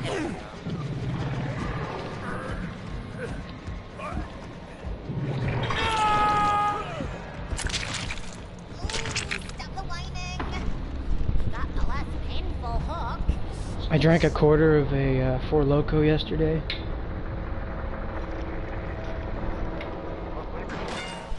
Ah, it sucks. It's the Sour Cosmic Punch. That's why I drink it though, because it messes me up. I'm a lightweight, so if I drink something like this, I can usually drink maybe half of it and get like a good buzz that's a little close to being drunk. But if I drink the whole thing, I'm drunk as shit.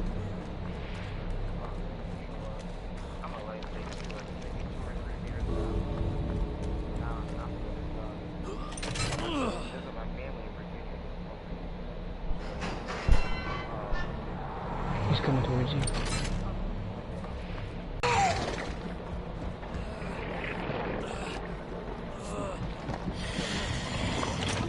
Oh, he's letting me go.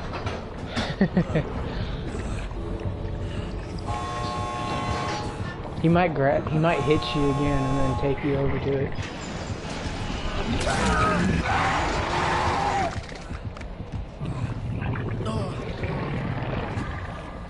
Oh no, he's gonna kill you. At least he let you open the hatch.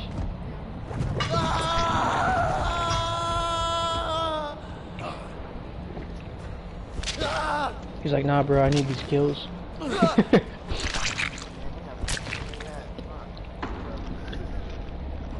I mean, I got hatched and you got hatched once.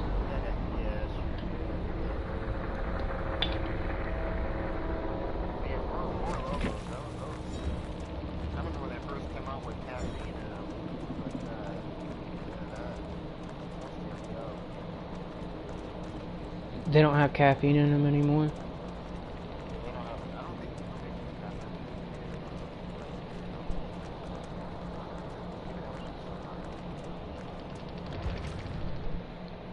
I'll look into it. I'm gonna look at it right now. Government warrant. No, I ain't looking at that. Where's the... Oh, it ain't got the ingredients on it. Premium malt beverage with natural and artificial flavors. Alright, Warhead, no. Drink for brewing, no. I didn't even tell you what's in it.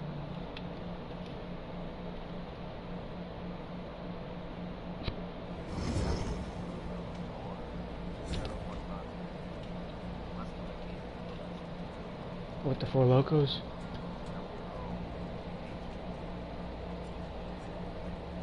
Now you can change that. You can change that. You can start eating different and maybe work out some more and maybe change sleeping habits if you have bad sleeping habits. I mean, I'm sure there's quite a few things you could do. Like maybe a sauna would be good for you, or maybe taking ice baths or cold showers would change things up. I mean, a lot of stuff's difficult, I guess. A lot of the stuff I just mentioned, but some of it.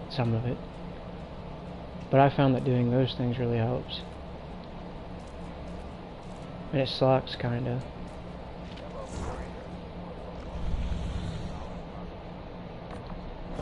It tastes horrible.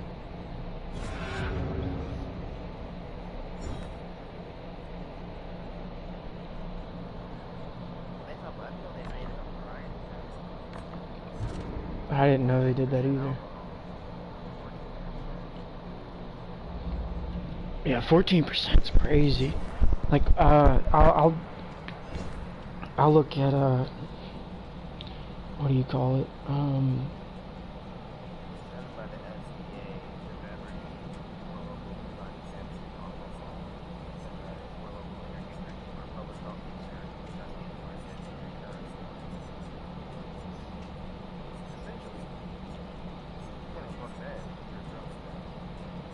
Damn, that would suck.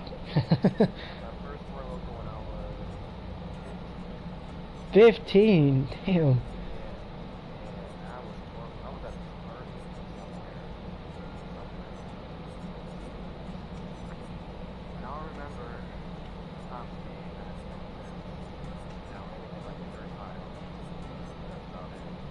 That's all you remember?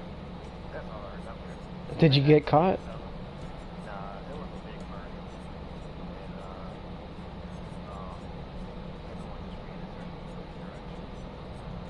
Oh, that was nice.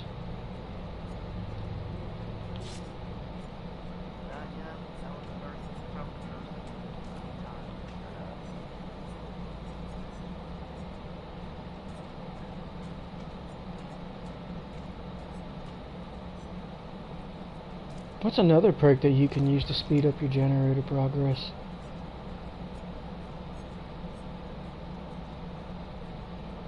Resilience. I have to get hit by it though.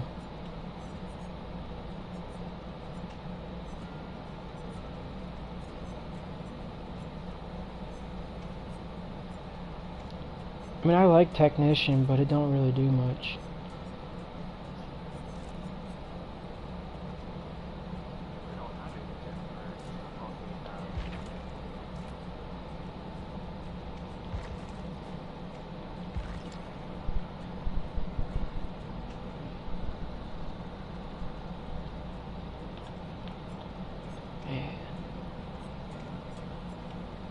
I'm gonna try and get hit so I can increase my speed. If I get hit, let's see, I already have a 32% speed boost whenever I'm on a gym with someone. And they have a 10%, so it's more like 42%. And then if I add resilience to it, it'll be 51%. Let's try that. I feel like there's a couple characters that have speed boosts to gens though. Because I want to get the gens done as fast as possible so we can all get out together. But at the same time, if I'm being tunneled the entire time, all these perks don't mean nothing.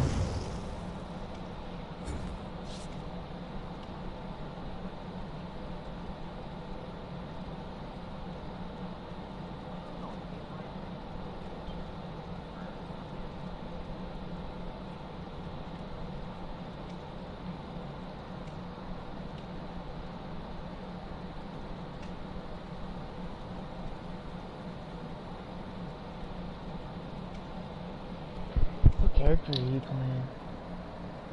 Terrario?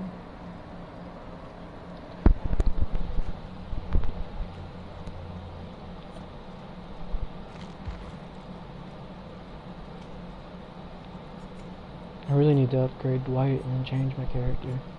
I ain't like playing Dwight too much because he kind of stands out.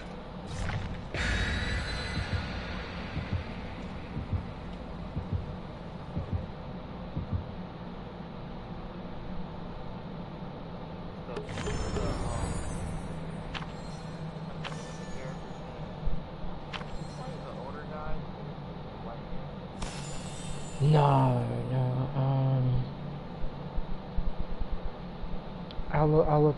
I'll look at him before next game.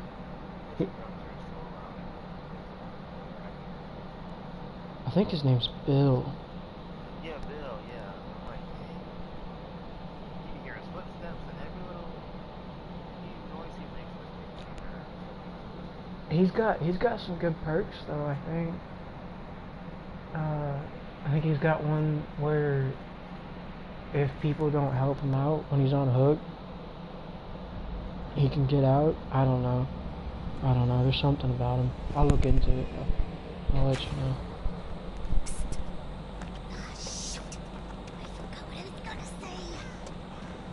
There's one perk that he has that a lot of people like, and killers hate when you play him.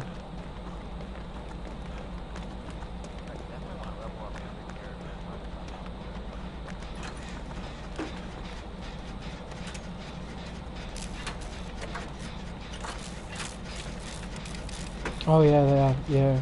Like Lightborn from that one dude. I don't know what his name is. He has a chainsaw.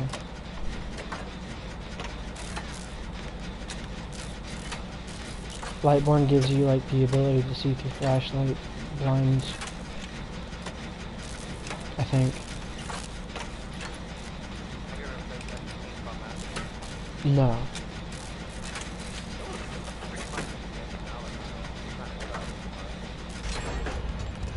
I played Friday the 13th. You ever play that?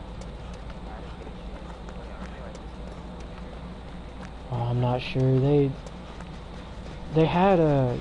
They did discontinue it for a while, and whenever I did have the game, I couldn't play it for a little bit, but I wanted to. It was fun. Whenever I could play it, it was fun. There were some people that were using glitches. They'd get up on top of houses, and Jason couldn't do nothing.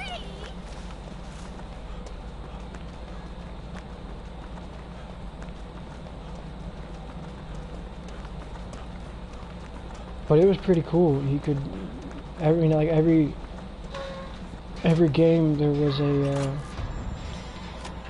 way to kill him. Oh shit! I didn't either. He's coming for me.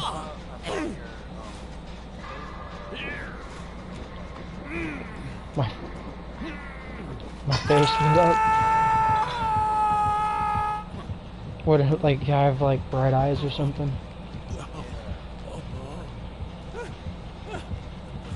Or did I open my eyes, or did my character make a face?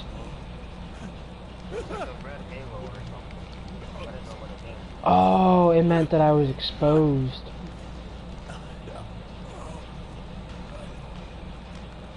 Yeah, like that one person that's being chased right now, they're exposed. So if he hits him once, they're down.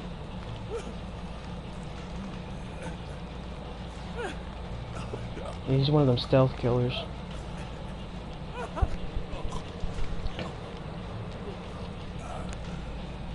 I like to play Mikey.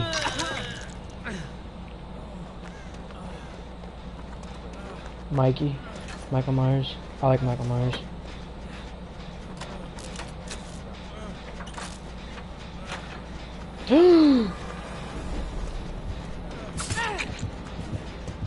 He's gonna put me down again. He's gonna tunnel me. He's not tunneling me. Awesome. Awesome.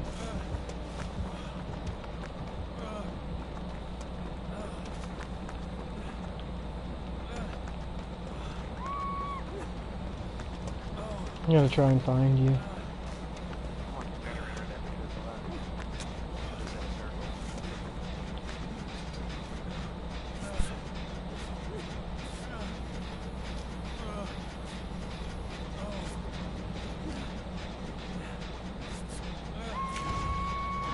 So Bill's the loudest survivor. Who would you say is the second loudest survivor?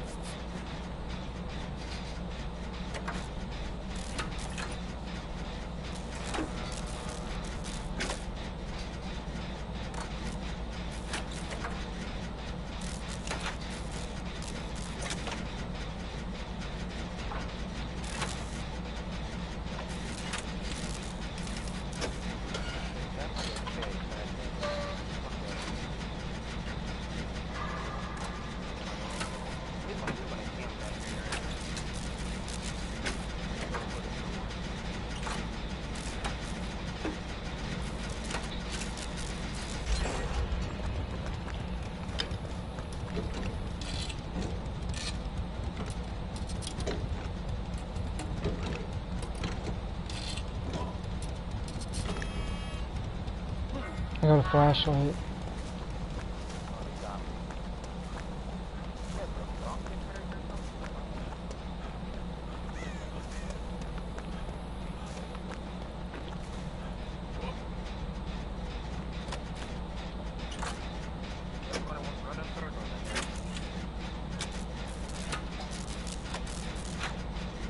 We'll have one gen left after we get done with this one. I'll grab you off up. Oh crap. It sounds like he's coming towards us. Oh, you're right. maybe I can blind him. No, I can't. No! I tried. Sweet darkness, take you. He's chasing me.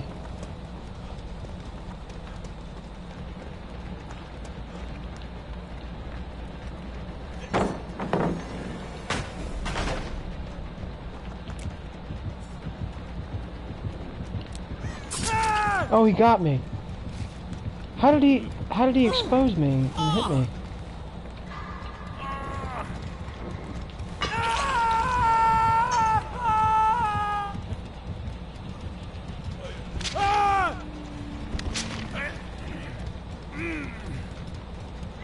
I was looking at him the entire time.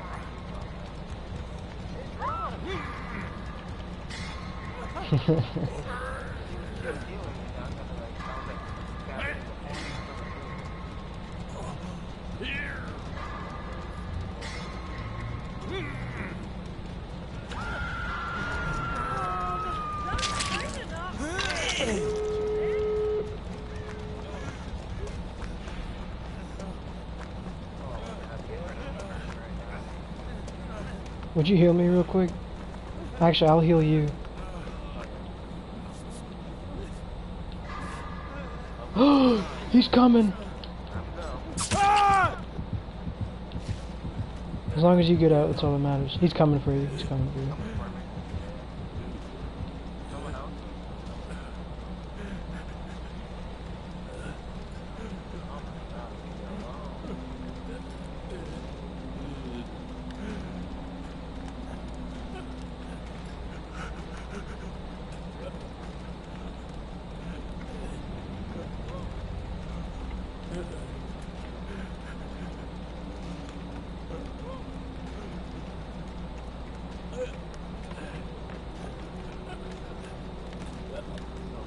He's still chasing you.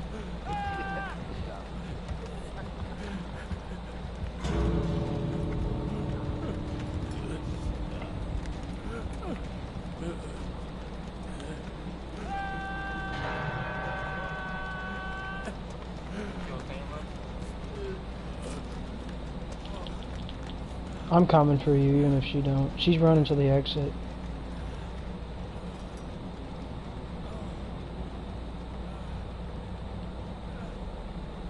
The other person got. I'm coming for you.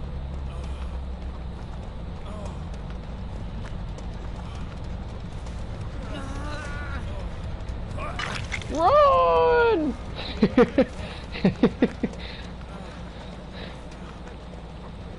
Oh, he didn't see us. He didn't see us. He passed right by us. Let's go.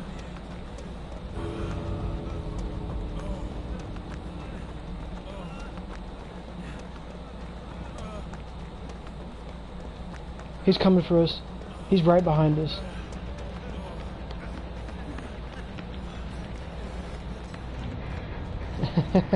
We did it. That was fun.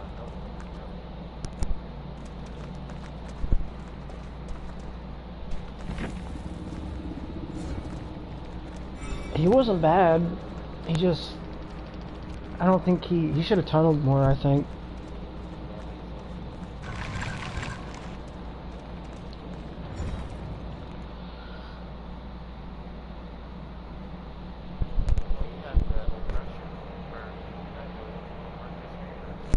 What is the oppression perk? He damages one generator, 3 other generators progress as well. So we finished the generators pretty fast. Yeah.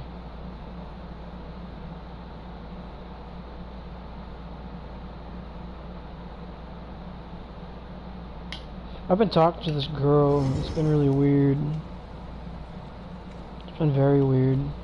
So like, you ever like look at things in life as like coincidences, as maybe like signs that you're doing something right? Okay, so whenever I went manic the first time, and I'm not going manic anymore because I'm not doing the weed and Delta 8. I ate dog food, right? And now I'm working at it. I know that sounds kind of stupid or crazy and whatnot, I don't know, but it's not like I like dog food. I really don't like dog food, but that's what I did when I was manic that first time. I work at a place called Hills, and they make dog food and cat food. And then I got a tattoo on my leg, and it's a 7. And my password for signing onto my forklift was welcome.7. And then the forklift I drove was forklift 7. And it wasn't that, you know, I picked that forklift, it's just the one that got assigned to me. And that's the password that got assigned to me. Alright, and then I'm a Christian. I'm not trying to push that on anybody, but the dude that like gave me a second chance after I was late the first day I got there, his name is Jesus, but we call him Jesus because I guess he don't like the name Jesus. And then there's this girl I'm talking to that just started. We've been talking for like a week. Well, I also have a tattoo of a semicolon, which when I got it, it was supposed to stand for suicide awareness. She has the same tattoo. It's a semicolon as a butterfly, but it's still a semicolon. And then, You said so 7 your lucky number or something? well, seven's like, from what I understand, it's God's number. It's like his number of perfection. Like he did, so in Christianity, he worked for 6 days, and the 7th day he rested. And in Revelations, there's 7 bowls, and there's 7 trumpets, and there's 7 churches, and so there's just a lot of symbolism with the number 7. And if you look up why, like, the importance of the number 7, like they just say it's God's number. But whenever I got the tattoo, I wasn't really thinking about that though. It was just something I was doing, because it was originally supposed to be an H, and I was like, change it to a 7 halfway through, and he did. And it's also my little brother. He was not my little brother by blood, but I knew him for 7 years. And he died the night before, or that night that he gave me the tattoo. I think it was the night before. He died from a drug overdose. He was clean. He was clean for 6 months.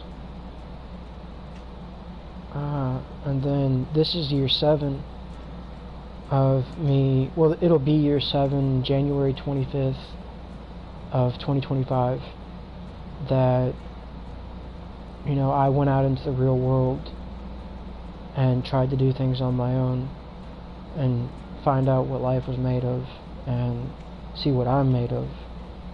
Because I knew that whenever I was sitting in my parents' house playing video games all the time, I knew that there was something that wasn't right. I didn't want to just sit in my parents' house and play video games my entire life. I wanted to actually do something with my life, and I knew that I needed to struggle, and I needed to work hard. And alright.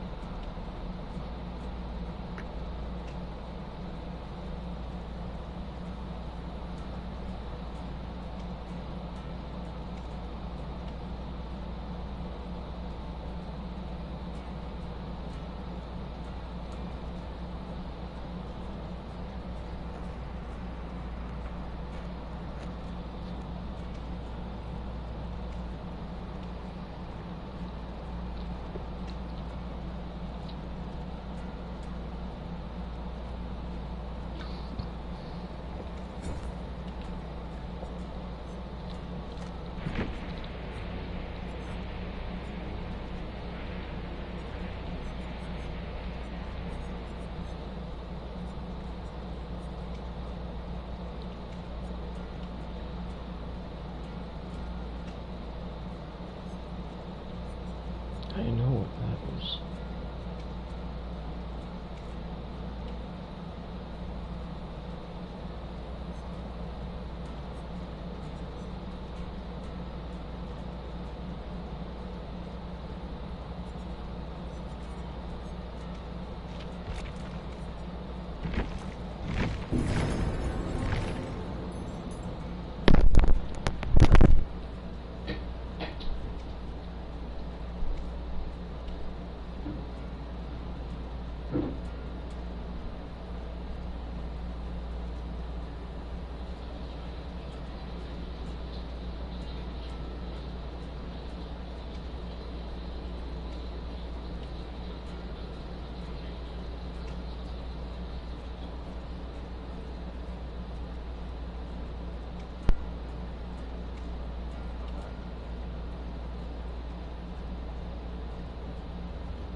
And then the other thing is my stepfather, who's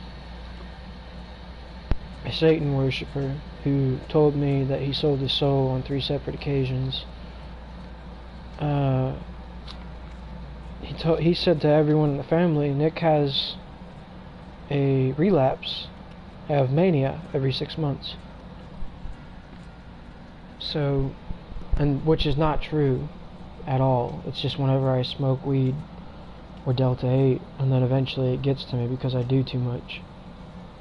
But I don't ever want to do it again either, because the last time I did do anything with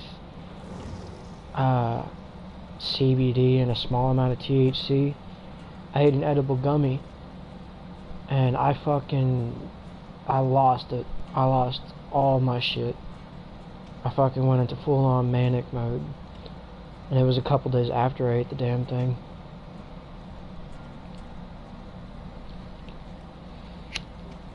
Have you ever been hospitalized? Yeah, like 8 or 9 times. You have bipolar 1. They say that I have schizoaffective or bipolar 1, depending on where I'm at, yeah. Which is not true at all. Because if it was true, then the medicine that I would take, that they give me to correct the issues that I have, would actually work. But they don't, because I'm not. It's just induced by my use of THC/CBD. So like the cannabis plant, I can't do anything with it. I can't do anything at all. If I do, then I go into full-on mania.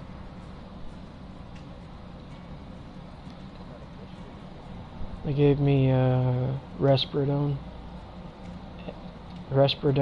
and they gave me something else before. Forgot what it was called. It was called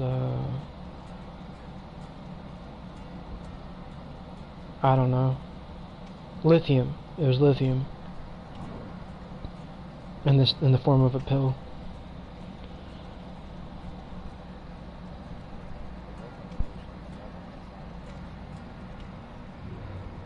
And what the weird thing is, though, man, is when I was in Texas the first time and all that shit happened to me, there's a couple weird things. The first thing is the World Health Organization. There's a bunch of weird shit going on. A bunch of weird, it's like me being in the presence of everyone else around me. This was before they admitted me to a mental hospital. Like, there was apparently a lady that got up on the bed and started dancing. And then there's this dude having a psychotic break, trying to punch through a door that he was admitted into the room of, and there was cops standing outside that door. And then there's this dude that was one of the people that worked there, and it wasn't normal for him apparently to just walk off and leave work, but that's what he did. He said, "Yeah, I'm gonna go home." And there's some people talking to him, which is why I know that. And then, this lady from the World Health Organization called me, and she said, "What did you do?" Like yelling at me. And I'm like, I didn't know what to say, or I said some aggressive shit or something like that. And there was a bunch of weird spiritual things that happened around me at the time. And I really don't want to talk too much about certain aspects of it, but the second time I was admitted, within the very small amount of time that I was admitted in the hospital at that time, which was the second time, there was a man that was saying he was Satan, and that he wrote a song about the stars and stuff. And I gave him a thumbs up with my left hand. He said, "Why'd you give me a thumbs up with your left hand? Angels work on the left." And there was another man that appeared as though he was unto Christ, who was a carpenter, and who came over to me and comforted me. And it was just very odd, very odd. There's too many coincidences all at once. And then, not only that, there was a dude that was doing some weird stuff with north, south, east, and west, which is something that I was doing around that time, just spinning in circles. And then he tried to become good friends with me, but I was scared shitless of him. And I was staring into the sun, and he had a book that said, "The sun rises." And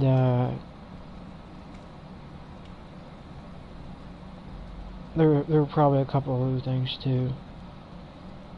One of the things was they asked if we wanted to be invisible or if we wanted to be Superman. And well, at first I chose invisible, but then some lady was like, "Are you sure that's what you want to be?" And then I changed my answer.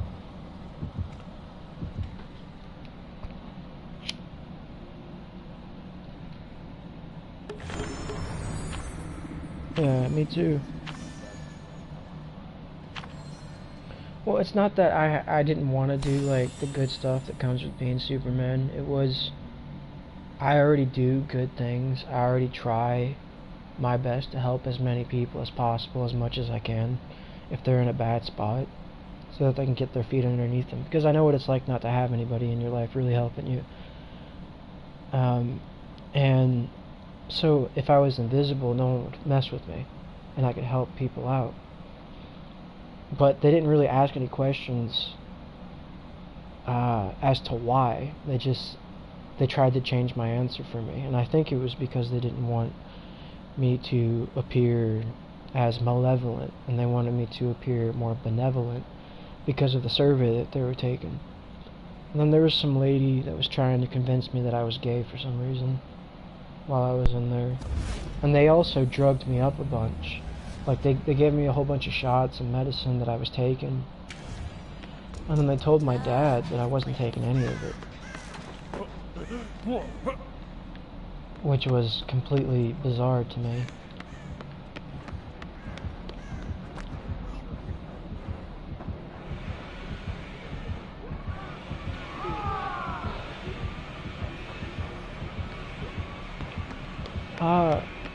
I don't hold anything against them, but at the same time, because I've struggled with the same chemical imbalances, that's what I like to call it,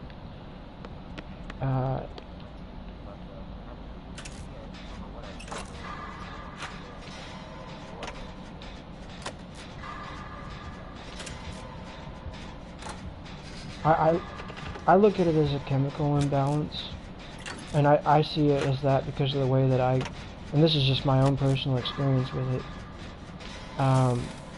because of the way I grew up, I have a chemical imbalance, and I have to combat that a lot, because I have gay tendencies.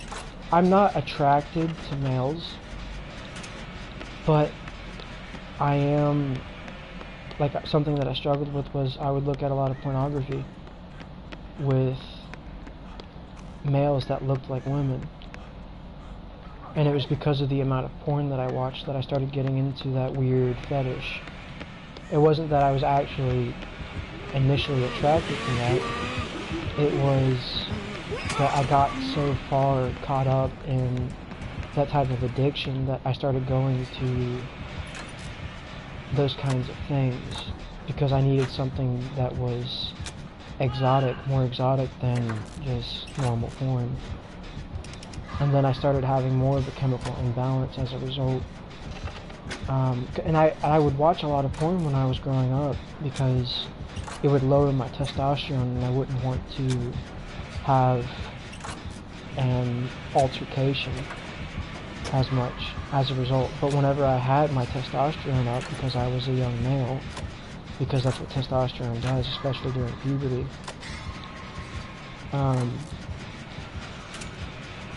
you know, whenever I had testosterone, I would want to combat the toxicity of the masculine men that I had in my life.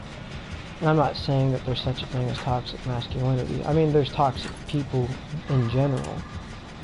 But I think that the toxic masculinity bullshit's all just bullshit. I don't think that a man being masculine in of itself is toxic. I think that there's people who are toxic, and that you can have a lot of estrogen or a lot of testosterone or both, and that, you know, you could have a chemical imbalance as well, and that's what ends up causing the issues that come with that.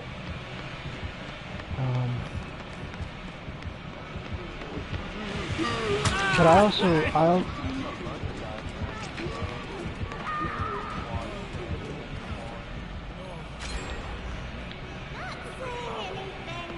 think it's common too. I think it's it comes with the porn addiction problem. I don't think it's that, you know, men are actually attracted to that. I don't think anyone's naturally really attracted to that. I think that because you're doing something that is unnatural and you're putting that kind of thing into your mind, and then you end up having to look for more exotic things to please yourself in that area because it is unnatural, that it ends up causing people to go down those paths. Which, I mean, there may be some people that just like that stuff, which, I mean, I'm not going to judge, again, but at the same time, I don't think watching porn in of itself is right. I think it messes with the chemicals in your body, and it causes you to go down routes that you normally wouldn't in life. And the reason why I say I don't judge is because within Christian doctrine, which is what a lot of people don't pay attention to, if not most Christians in of themselves, is what Jesus Christ says is, judge not, lest ye be judged. You're not supposed to judge. We're not the judge as a Christian. We're not supposed to sit there and try to pass judgment on people and say whether or not they're going to heaven or hell. You're supposed to be a light. You're supposed to be the salt of the earth. You're supposed to be a light that shines in the darkness. You're supposed to emulate Christ as much as possible. And what did Jesus Christ do? He went to the lost people. He went to the people that struggled. He didn't go to all the Pharisees and Sadducees and try to correct them on what they knew about Scripture and God. In fact, he rebuked them almost every time, with exception to Nicodemus, because Nicodemus wanted to understand that light that shined from Christ. Because even though he was a Pharisee or a Sadducee, I don't know which, I'm not very familiar with the difference. I know that the difference between them is one just follows the Tanakh, or maybe it's not the Tanakh, maybe it's the first 5 books of the Bible which came from Moses, and then the others consider all Scripture to be from God. But regardless, Nicodemus saw the light that shines from God, from Christ, and he talked to him, and he tried to speak of the light that shined from him, and talk about what baptism is, which is to be born again, which is not being born from your mother again, which is what Nicodemus got confused, but to be born again in the Spirit, which is the Holy Spirit, which is the Spirit that comes from that of Christ after his death and resurrection. Because without his death, we wouldn't have had the Spirit of Christ that lived within Christ. The Spirit would not have been given to us.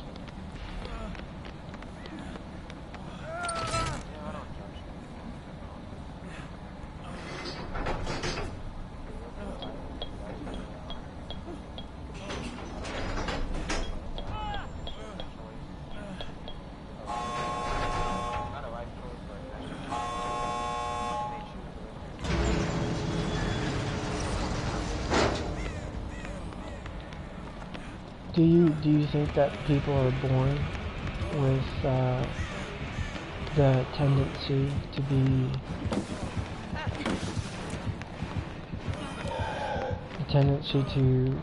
be attracted to people of the same sex?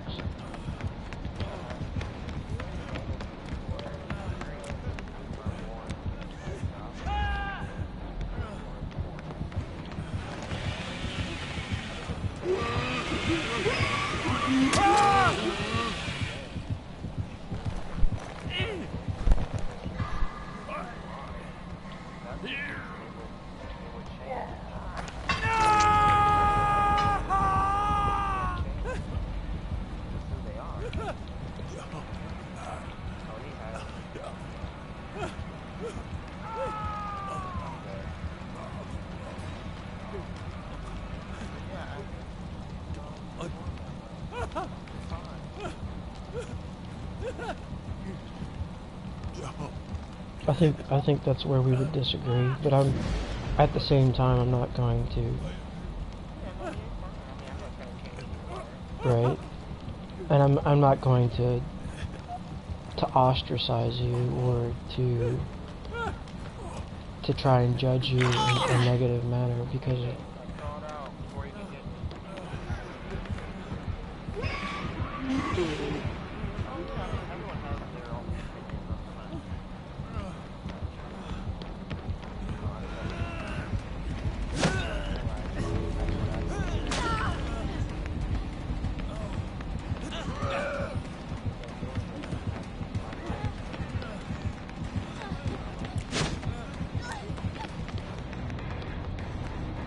I think it's important to listen to other people's perspective too.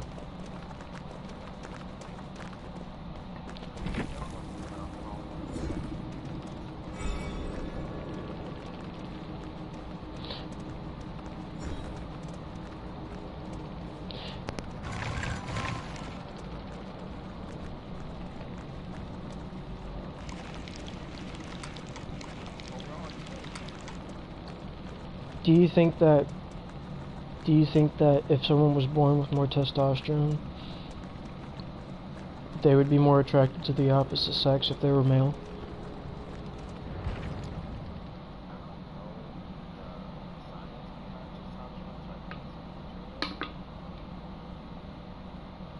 But I know very hyper-masculine men who are still gay. Some of them are my close friends. Like they're the most you will ever suspect that they're gay. They dress straight, they look straight, they talk straight. The way they behave is just heterosexual. But they like men. That's just what it is. I don't know. I can't speak to the science behind testosterone. But from what I can see, that was the case. They were straight. Do you think that maybe that's a good response, and I appreciate that. Thank you for telling me. Do you think that maybe there was a neuroplasticity, which is like a connection between reward and pain, and then like so maybe there was a tendency to go in that direction because of either genetics, which I would attribute to the sin of their fathers in the past, having contributed to their genetics and then making them more inclined to those tendencies that they find themselves naturally attracted to people of the same sex. So like their reward for same-sex affection would then be more likely. Like, do you think that maybe, like, that could be a cause? Or not necessarily, like, the sin part being, like, attributed to it. So, like, I don't know if you're Christian or not, but, like, maybe they are naturally more inclined because in the past, their genetics, the genetics that came from their fathers and mothers, had then produced offspring that eventually then were more inclined to have that same-sex attraction.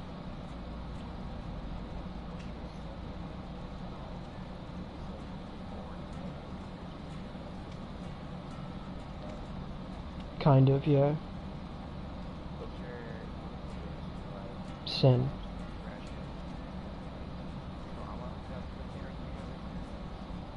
Their forefathers or mothers, yeah. In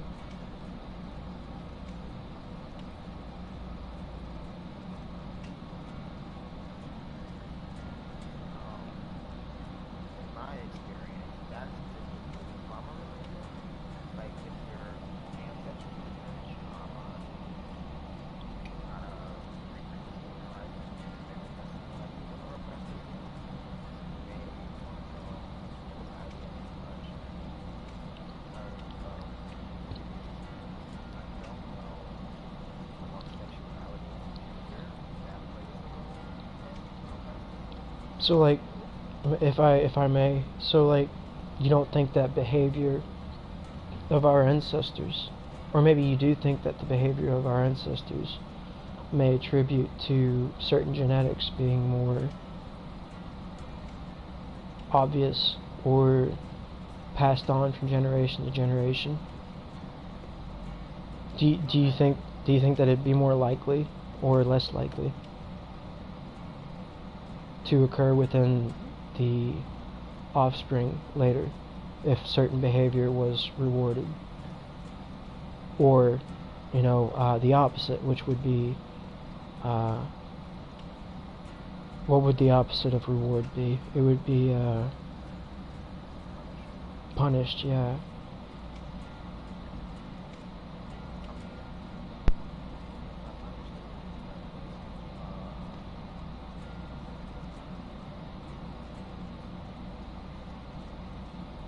And I'm asking, yeah, like, so, well, not necessarily. So, like, if someone's behavior is rewarded in the past, do you think that the reward from said behavior would be passed on genetically over the course of periods of time within generational gaps of the ancestry to future generations? which would be neuroplasticity, and then like it would have something to do with cortisol or dopamine being released as a result of said behavior either being rewarded or punished.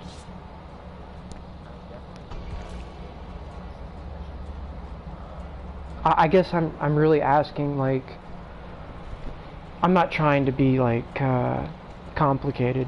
I guess what I'm really asking is what your opinion on all of those things being said would be.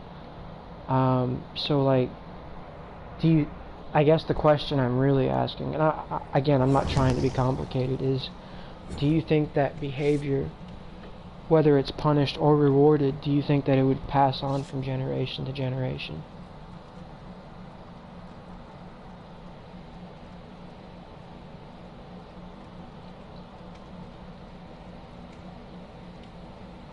Genetically.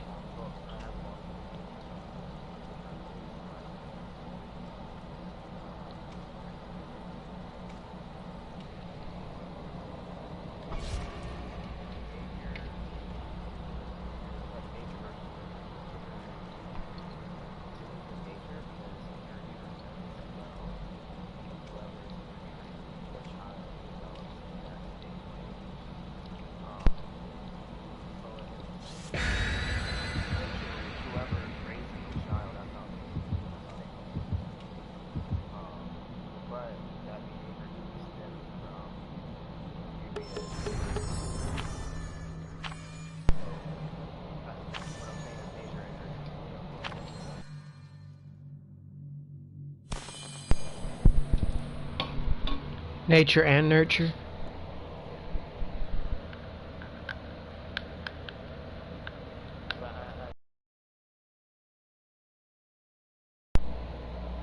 You said, well, I'm sorry, could you say that again? I don't know if I'm getting the question. No, you gave a good answer. That's a good answer. That's a very good answer, I think. So nature and nurture plays a role.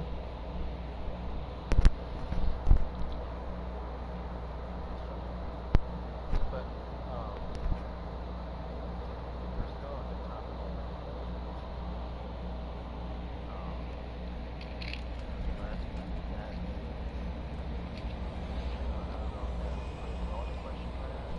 Yeah, so continuing the conversation, so like, I believe that people, I guess, this is from what I understand, people could be born being gay or straight. So this is something that I just found out about myself and my understanding. Now I would link it to sin in the past, and not only that, but like behavior in the past and ancestry being linked to why certain people are born the way that they are.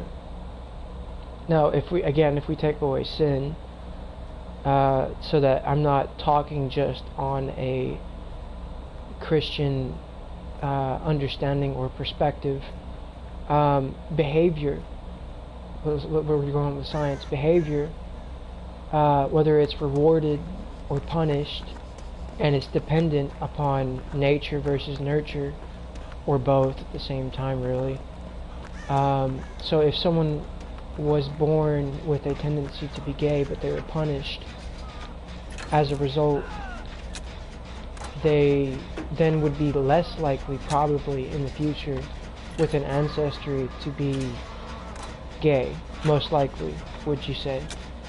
And then if they were rewarded for being gay in the future, they would probably be more likely to be gay.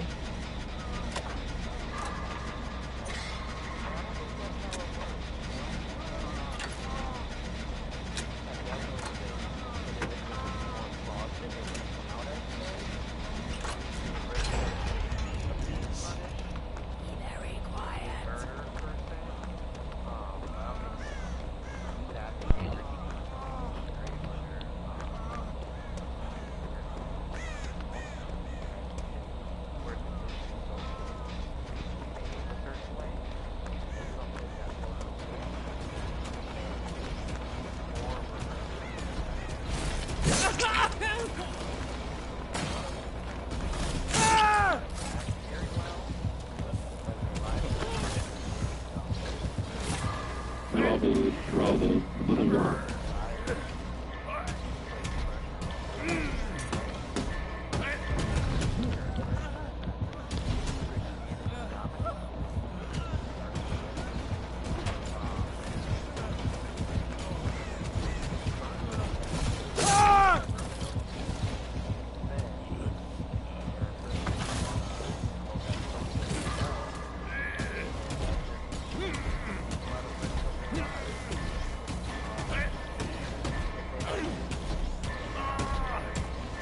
Well, I mean, I personally wouldn't, what do you call it,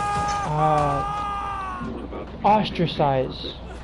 I wouldn't personally ostracize someone for being a part of that community. But I do, because I am Christian, because I have looked into those things, and because I have struggled with certain aspects of my own nature, regardless of sin or not, I look at it as against my nature, both science and sin related, so both Christian and science related. And again, you know, I don't judge anyone based off of my own opinion, because from the Bible, my God, my Lord, my King, my everything, He is someone that has said, judge not lest ye be judged. So I would not judge anyone, and I would not ostracize anyone, and I would not, you know, condemn someone to hell based off. Oh, the EMT is... Sorry, I messed up right there. The EMT... he got me again. The EMT... Or EMP, I don't know what it is. It takes the... It takes the robot's thing off of you, I think.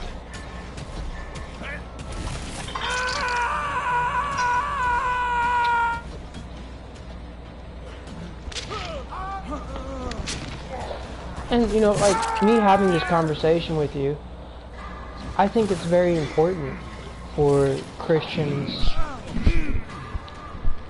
to have this conversation, or any conversation with someone, and not try and condemn them, or say that, you know, someone is, you know, well, of course we're supposed to do what's right, and we're supposed to say what's true according to our beliefs, but we're not supposed to separate people so much that it's impossible for them to find the truth. It's impossible for them to, I mean, it's our truth, right? But depending on who you're talking to, you'll find out whether or not something is, you know, truth according to reality and history, or you'll find out what truth is according to their opinion.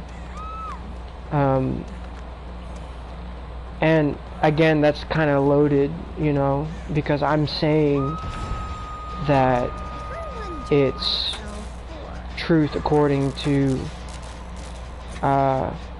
what I perceive, which is in of itself always going to be wrong, because my perception does not matter to myself and to others, but to reality and history. So I'm under the assumption or perception that what I view as truth is the truth no matter what.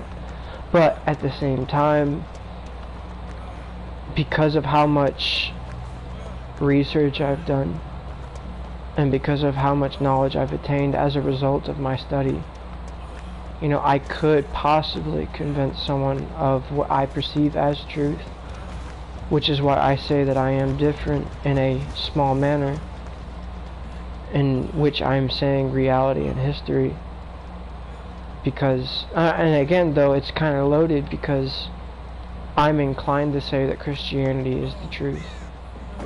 And anyone that, says they are Christian is going to be inclined to say that Christianity is the truth. But I then again take a step back and separate myself from those that have just an opinion, because I've done the research and I have struggled with the truth, what I call truth, or what most people I think would call truth, dependent upon reality itself. And I have found the answers, I think, which again is perspective.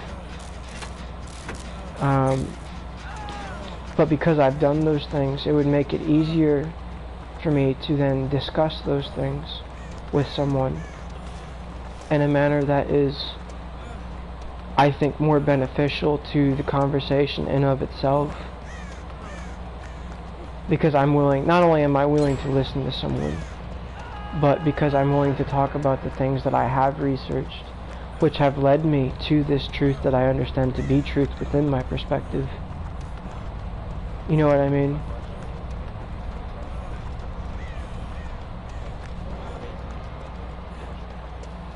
What's my message? Well, my message is what every Christian message should be, which is Jesus Christ raised from the dead after 3 days of being dead. And many people died for that belief that Jesus Christ had risen from the dead, and that He is the one true God, and that He does want us to go to a place that's better than that which is of those who reject the truth of Christ. But I haven't really talked to you too much about that.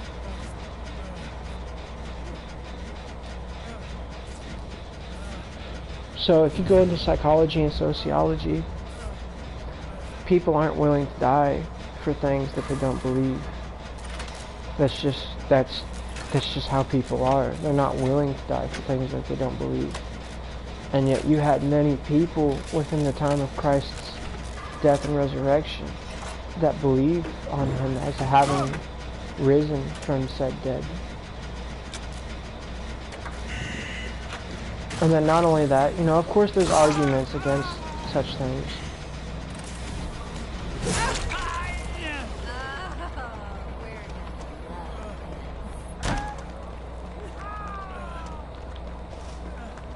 Of course there's people that have arguments against Christianity. I'll die with you. He didn't see me. He didn't see me. Let's go. Okay. Of course there's always arguments, against Christianity. But one of the main things of Christianity that I've studied and come to understand is that people are not willing to die. Within sociology and psychology, people are not willing to die for things that they believe in.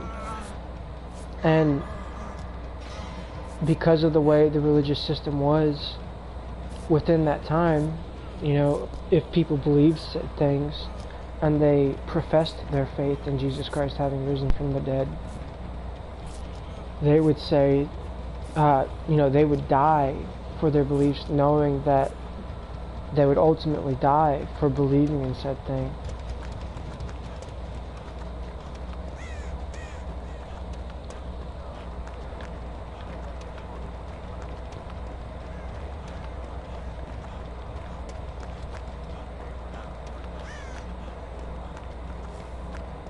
Right.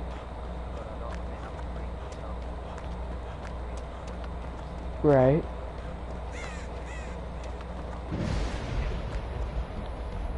Of course. No, I wouldn't shove my opinion down someone's throat, or in other words, my perspective, my understanding. I would talk with them so that they can understand why I believe what I believe.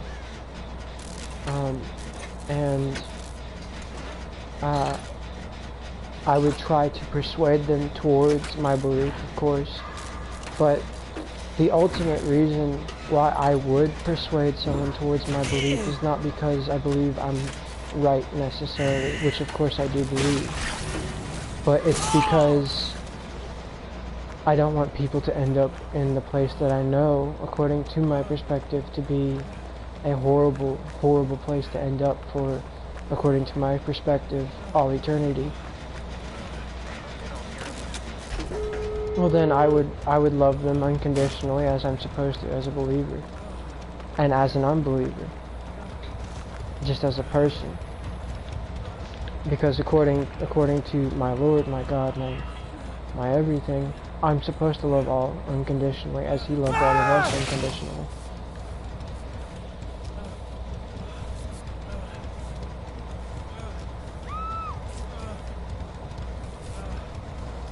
You are very great at having conversations with people. I am glad I got to talk to you. Thank you.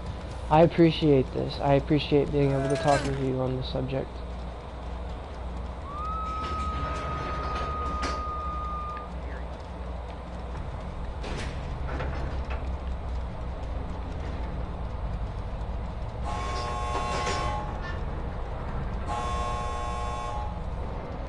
We got this. We're gonna get out. Let's get out. We did it.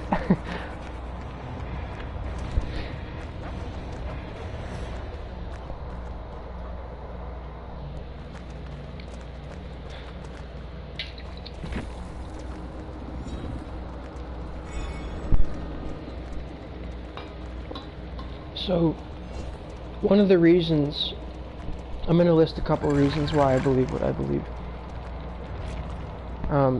But, you know, I'm not trying to force my perspective on you.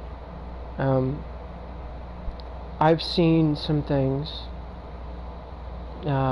physically and mentally, that many others have not. But if we go beyond that, which no one will ever understand anyway because they're not me, I have seen things that people have found that show historical evidence for the God that I serve. And so this is something that, you know, a lot of people don't like to look into, but is something that's a foundation for me, because it took me a long time to find these things that I understand in my perspective to be truth now. And one of those things, or many of those things actually, they reside on YouTube, which most people are going to be less likely to look into. But within the amount of time that I've spent searching for what I perceive to be truth, they have helped me to understand that what I was looking for was the truth, and what I found was the truth. So one of the people in one of the videos that I've found to be truth is that which is in of itself regarded as not truth by those that would seek to prevent people from finding said truth within another religion, which is that of the Muslim faith, because a lot of what was found by this man was in countries that were predominantly Muslim, and would more likely, probably, if they found out, if they knew about it, which most of them probably don't, is that of the findings of Ron Wyatt within these Muslim countries.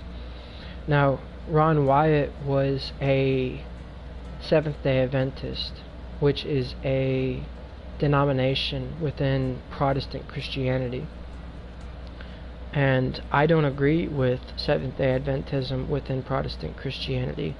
In fact, I don't belong to or agree with many things within Protestant or non-Protestant Christianity. But what I do agree with is the archaeological findings of his research within the denomination of Protestant Christianity that he has done. And I don't agree, again, like I said, I don't agree with Seventh-day Adventism. He was a Seventh-day Adventist. But this man within Christianity, as a whole, as believing on the resurrection after the death of our God, he found many things that were both Old and New Testament findings within Christianity. And those things that he found were the boat that Noah used, which is Noah's Ark, and then with that being said, they also found where Noah's wife was buried, and they also found where Mount Sinai, God crossed the mountain and saw the back, and Moses saw the back of God. They found where the bull was made as a statue for the Israelites to worship instead of the God on the mountain that Moses was seeing and talking with at the time when he made the Ten Commandments. They found Sodom and Gomorrah, where the predominant sin was homosexuality. They found where Christ was murdered and hung on the cross, and his blood trickled down onto the Ark of the Covenant, which was something that Moses and his companions did, which was very important to the Christian, or at the time, Aramaic/Hebrew God belief. They found his blood on that Ark of the Covenant, which was the price that was paid for our sins to be washed clean as believers of Jesus Christ, and it to have been alive and having one Y chromosome and 23 X chromosomes, which being one Y chromosome of God and 23 X chromosomes of the Virgin Mary. And then they also found the Red Sea crossing, where Moses and the Israelites who fled Egypt crossed the Red Sea, where Egypt was chasing after them.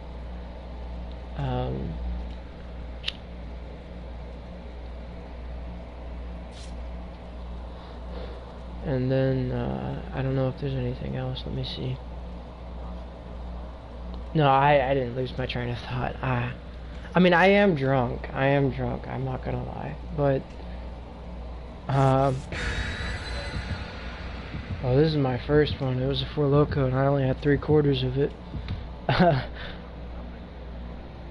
Oh, dude, I love Blue Moon, bro. Blue Moon's amazing. It's got like some orange peel or orange stuff added to it, right?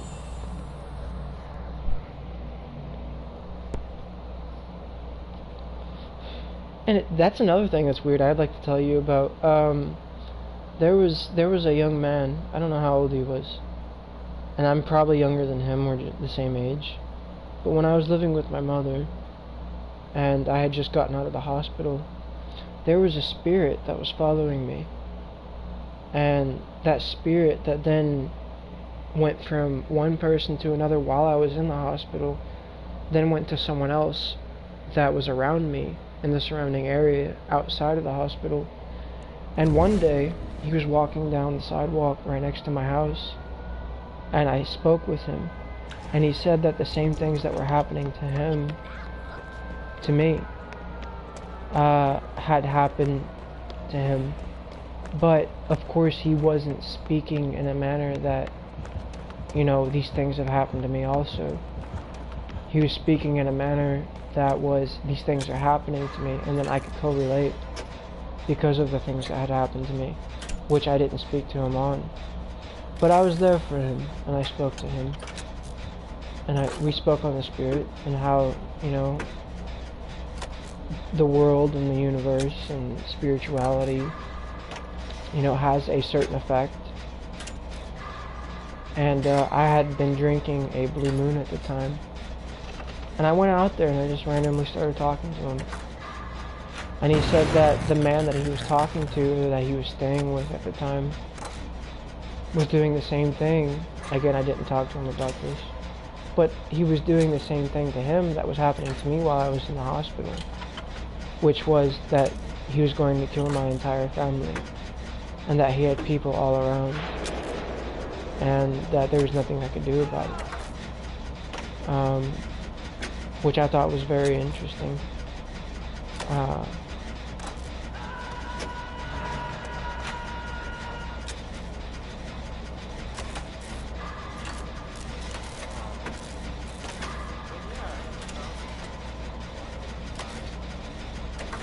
Oh yeah.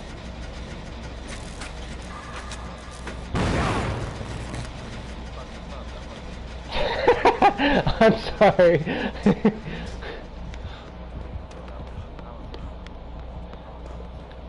I thought I hit it that last time, but I guess I didn't.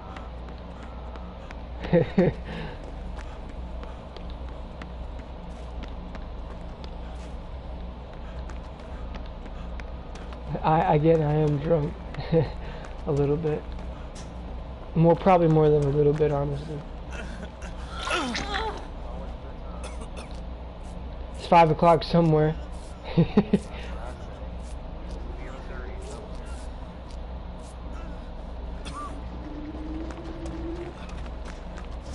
How about you, man? I've been talking about a lot about myself. I don't want to be selfish.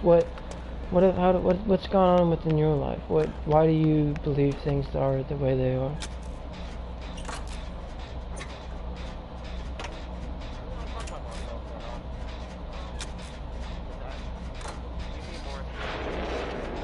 What kind of things have you struggled with in life?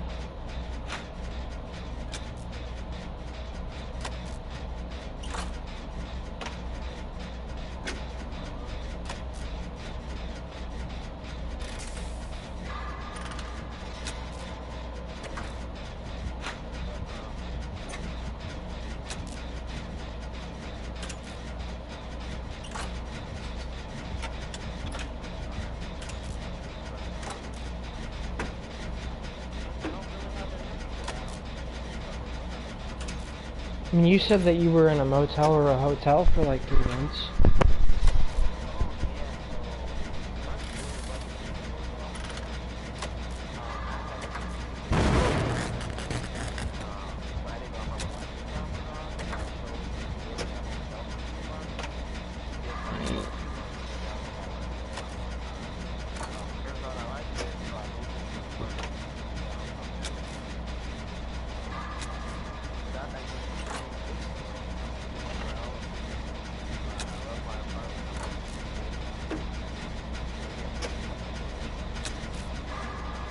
No.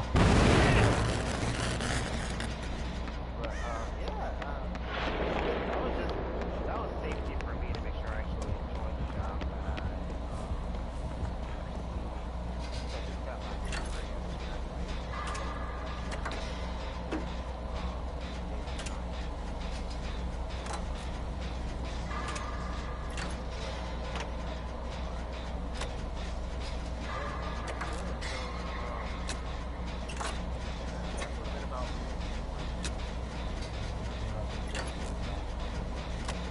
Are you still in college?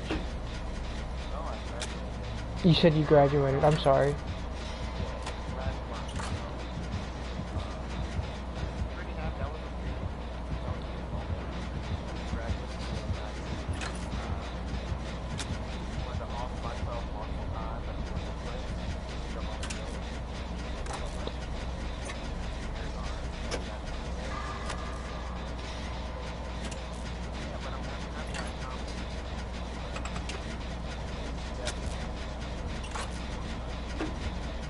Have you...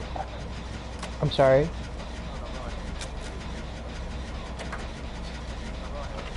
Have you met very many Christians that believe what I believe, which is judge not lest ye be judged?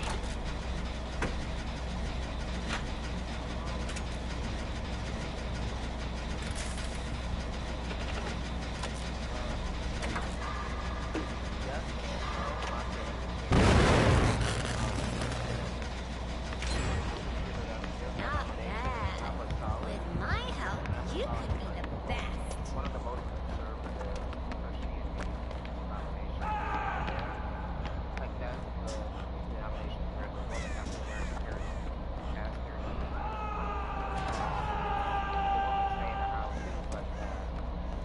Apostolic? Yeah, apostolic. What, you said it was just, that's the denomination, apostolic? My, my. So would there be any other names that would describe them? No, not, I mean, they followed, was it the 12 apostles? The 12 apostles, the disciples, who followed Jesus? That is what that's what they look at. Right? Follow Peter, John, Paul, which is the, basically, which is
He got you too. You don't think it's you don't think it's a man that came to Earth and said that he was God? not at all. If there is one individual,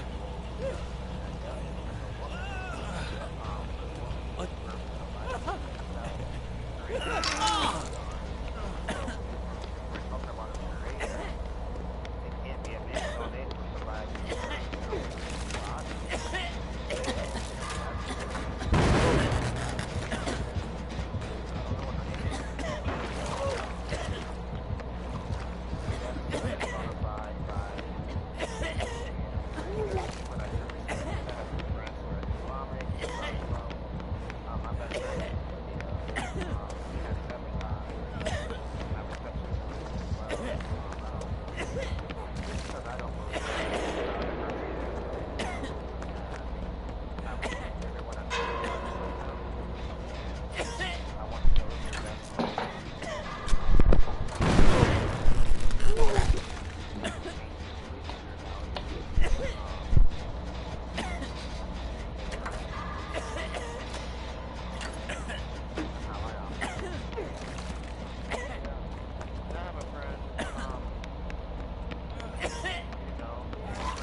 So you're more likely to believe that there's a woman named Gaia.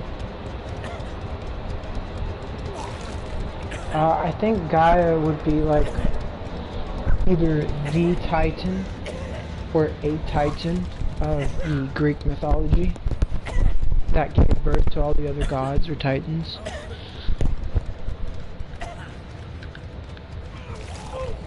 But I'm not sure either.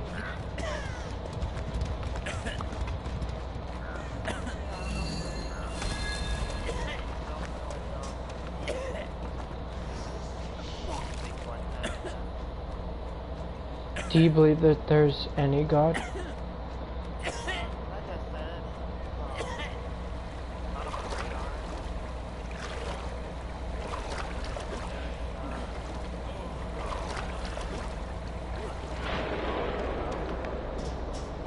Most likely not in my opinion. What do you think happens after we die?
That's weird. I never picked you as a screamer. Just in case, you know, you were like a vampire and came back to life. You know, I don't want to do that. Maybe we can be diverse vampires. That'd be awesome, wouldn't it?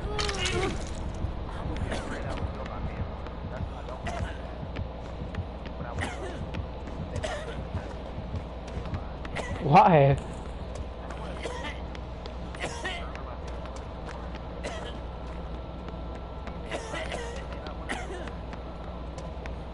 I mean, like, you think you'd kill your family?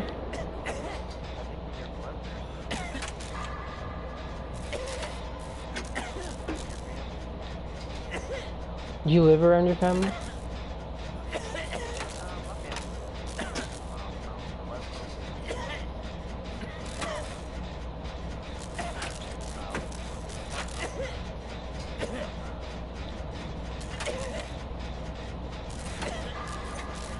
What if like you could control it though? Like, what if you had a friend that was like, all right, we gotta stay away from our family members?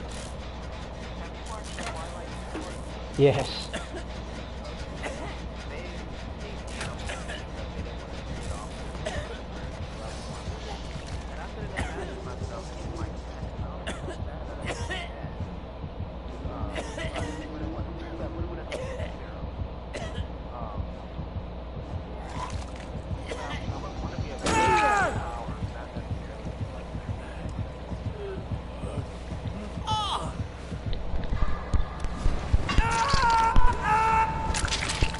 I'd want to be the vampire for eternal life.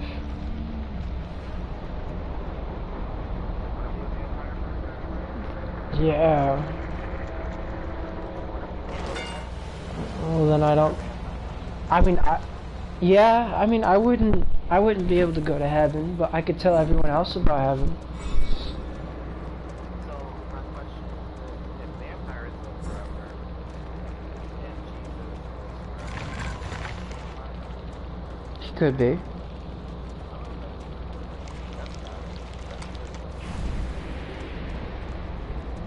But maybe here's another idea.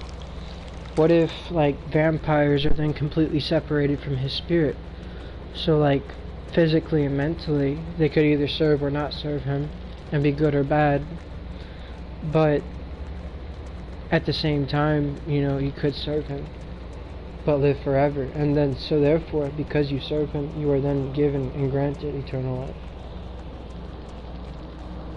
Or maybe it's just because you're completely separated from his spirit, if you are, that there is no salvation for you outside of what you have already gained as a gift.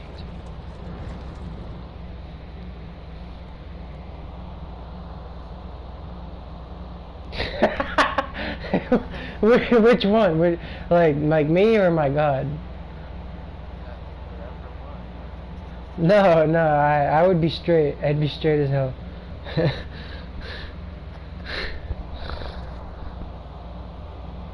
I mean, yeah, I do struggle with that in my persona and my mentality. But I like women. I'm more of a woman.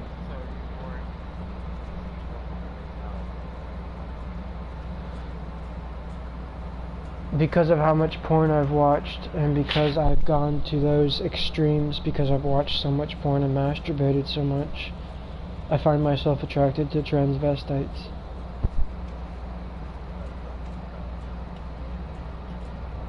Yes.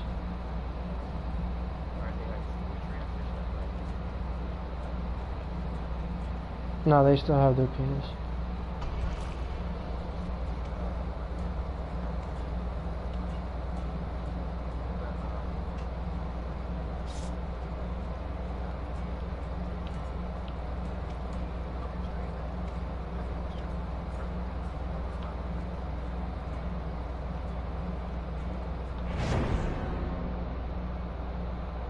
I think it's bad.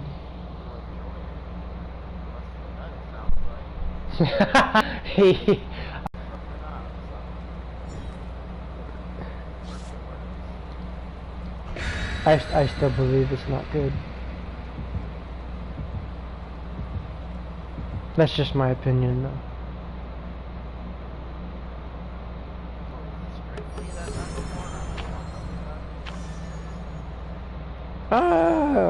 I mean, for the most part, yeah, that's what I watch, but I shouldn't.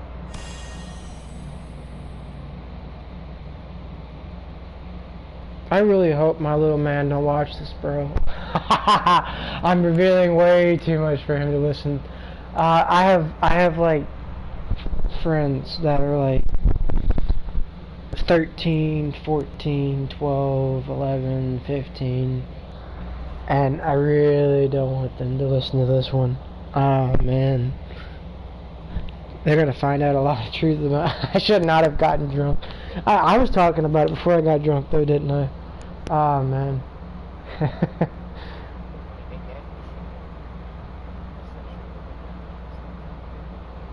Right? No, I don't want to discuss that with them. But like but they watch my videos, so like I hope they don't watch and then get to this point, or to the point before where like I talked about that stuff.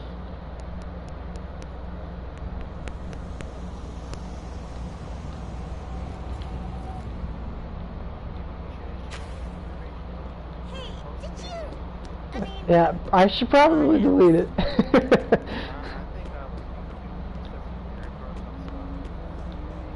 It's the Huntress.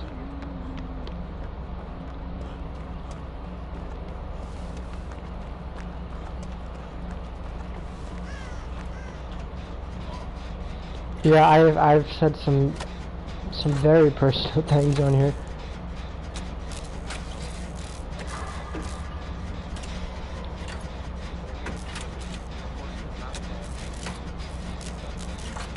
Nah, it's okay, man. If people judge me based off of that when I'm having an open discussion and I'm being as honest as possible, then, you know, they can sod off. I'm not here to judge anyone else. If someone else judges me, that's on them.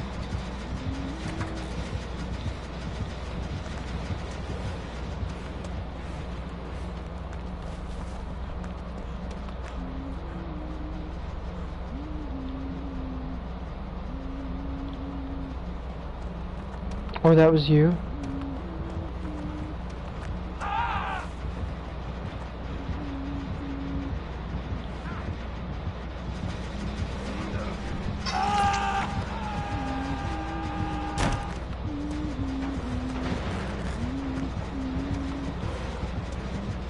Oh, she found me. She missed.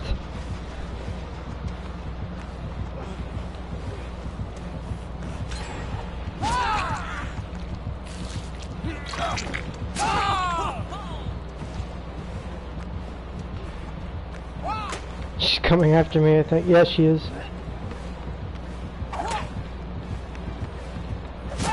Oh, she got me.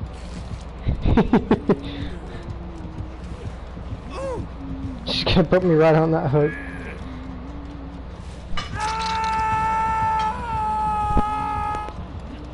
I saved you, that's all that matters.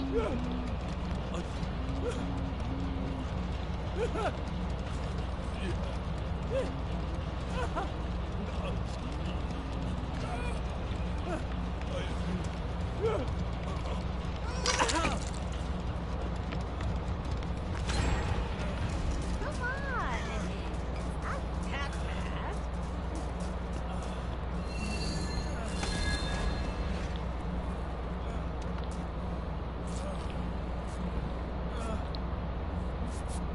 It's not that bad. Are you alright?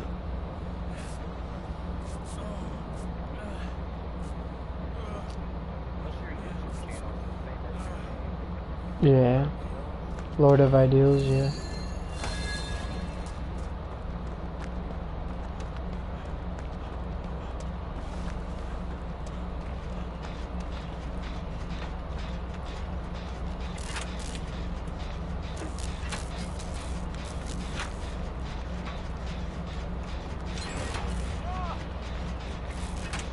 No. Oh. It's not you. Okay, good. Party!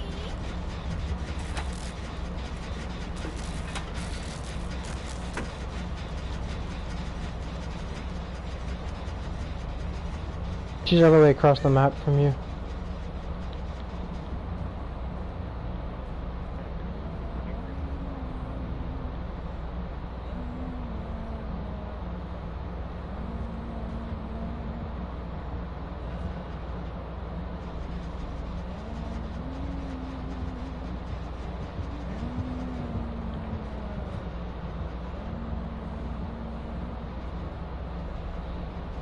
She's leaving where I'm at.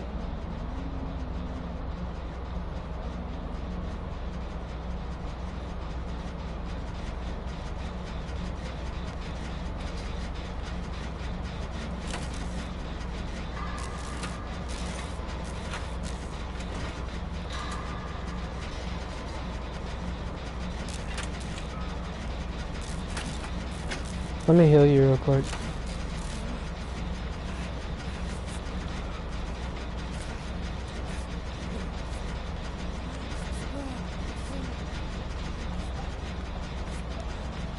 She's coming back.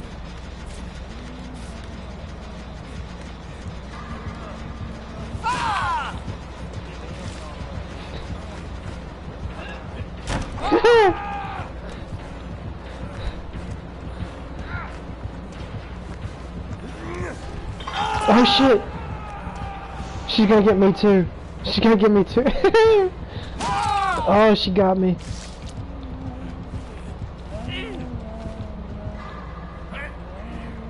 I tried.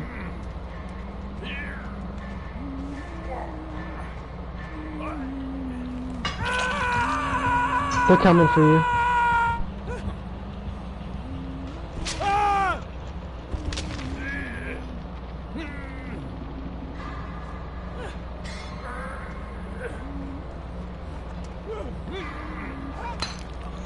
Oh shit! She's coming back.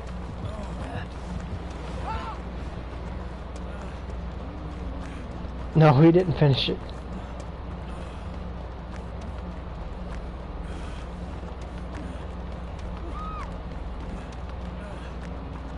They'll be alright.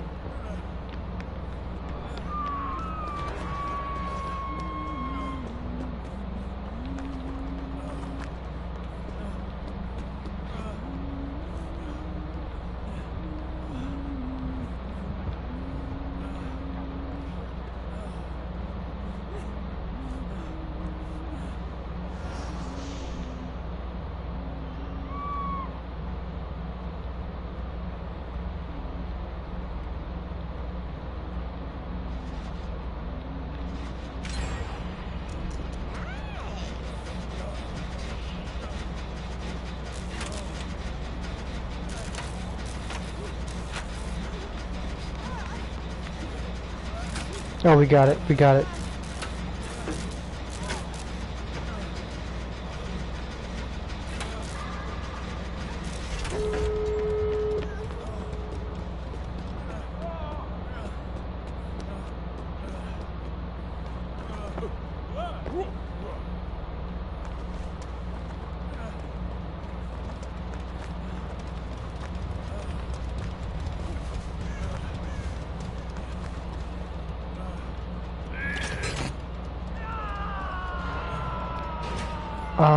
I'm not sure. She's all the way across the map from me.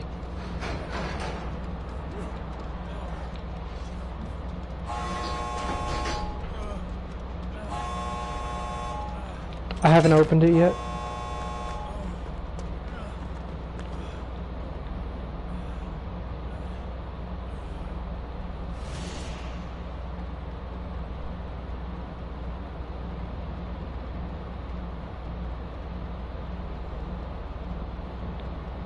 I'm opening it. I'm opening it now.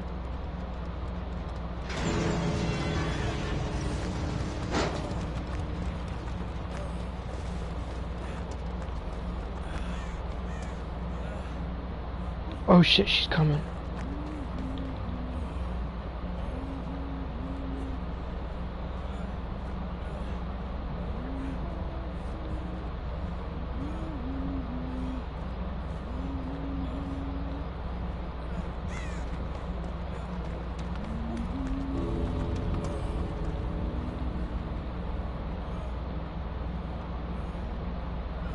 She's coming for you. Did you open it? Alright, I'm gonna head out.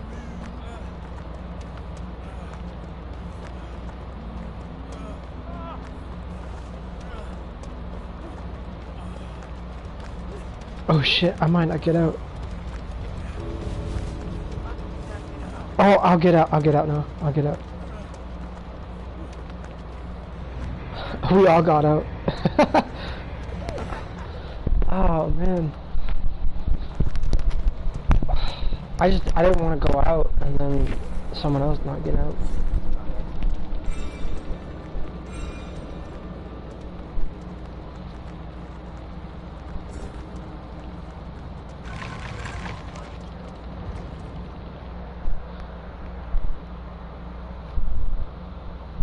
The only reason I'm running Spine Chill is because it gives a 6% speed bonus.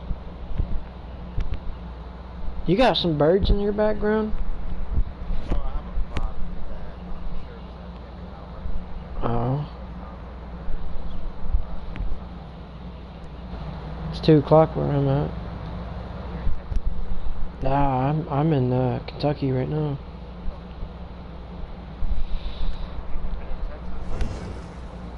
Kentucky, Michigan.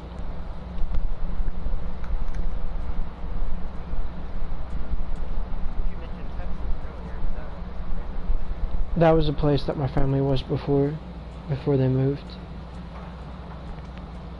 They were in Tennessee before that. They were in Florida before that. We lived in Georgia at one point in time. My dad lived in Anchorage, Alaska at one point in time. He also... My dad's military, yeah. My stepfather used to be military, but he got out. My mom didn't want a military man. She wanted everything that came with a military man, but didn't want him to be in the military. You know what I'm saying?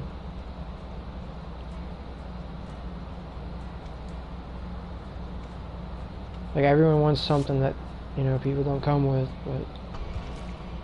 Or, like, they want someone that comes with everything that they don't want them to do. You know what I mean? So like for example, like a lot of women want what they call good men, but they're not willing to like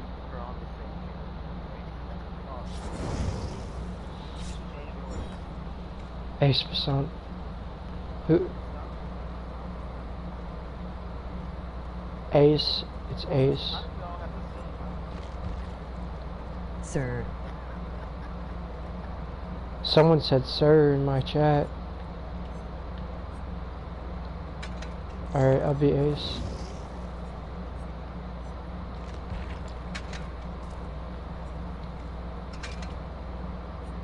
Hello there. They said hello there. There. I've got 3 people. 4 chats. Uh-oh.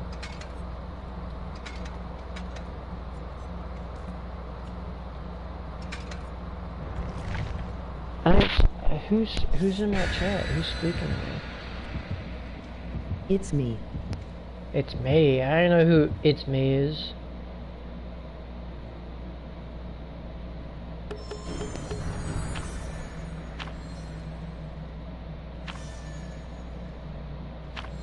Alright, how do I go to live chat? Serpy. Postal. Postal. Oh, it's Postal.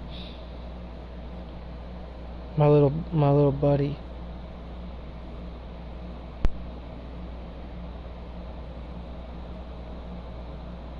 It ain't say you on here. What is it? Yeah, Ghost of Nazareth, Lord of Ideals, yeah. Just doing all the stuff Christians are supposed to do, but they aren't. Because they ain't real Christians. They just like to say they are. You got a PlayStation party going on, or you talking online? Yeah, I got a PlayStation party going on. You got tricks. Get it? Tricks.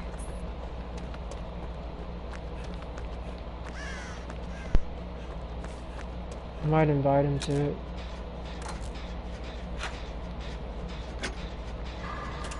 Bet could you invite me, big boy? Oh my goodness, don't call me that.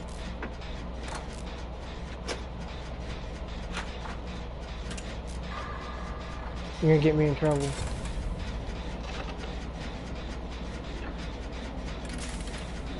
LOL.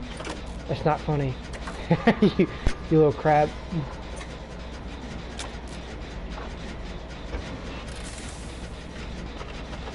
Alright, I'll stop. Fuck. You're making me miss my checks. Of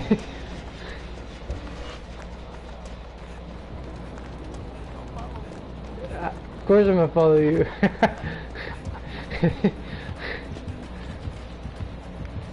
I'll take the hit. I'll take the hit. Ow.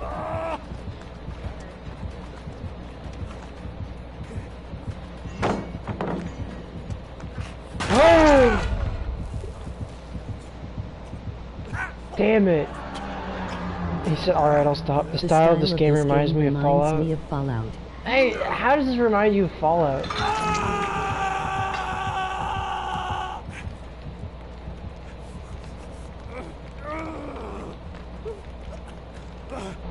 Hey, I'll see if I can invite him. I'll let you talk to my old friend.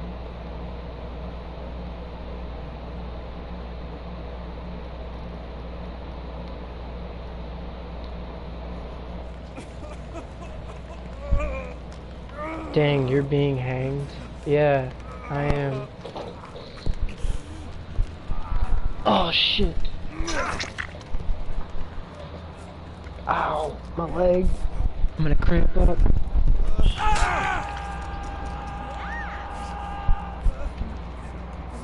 Say hi, Postal. I see you have a new friend here. Hey, he's pretty cool. He did something like that.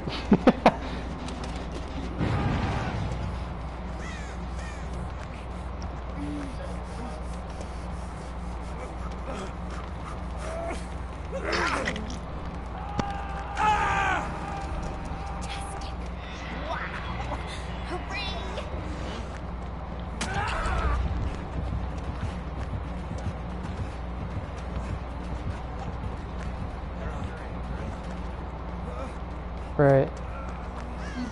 I don't care. You're talking about me or not? No, we're talking about the other person in the party.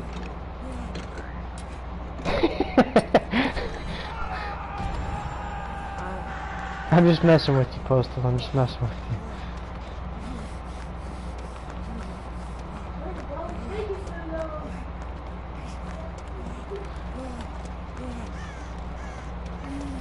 Are you watching right now, Postal? Oh, she got me.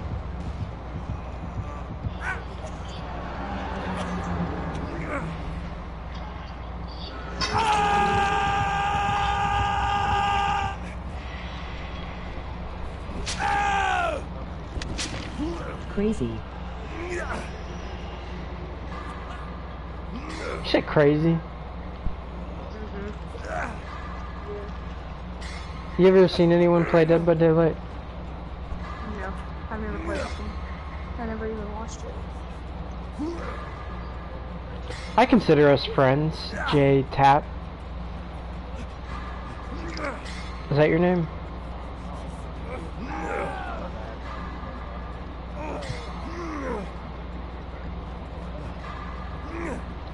Anyone that I can have a conversation with and not necessarily agree with all the time, I consider that a friend.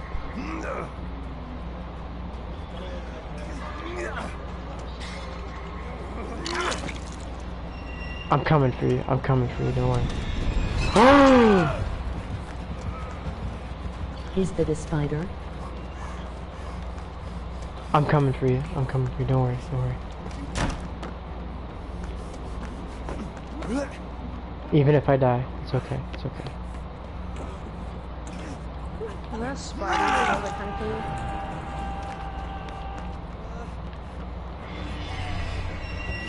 Oh, she's coming. I'm dead. She's right behind you. Run!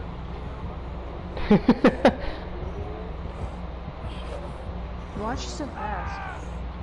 Yeah, I don't know. I don't know why she's so fast.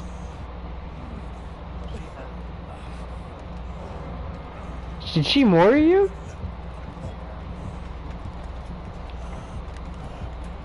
She's coming after me. She's gonna mori me next. Watch.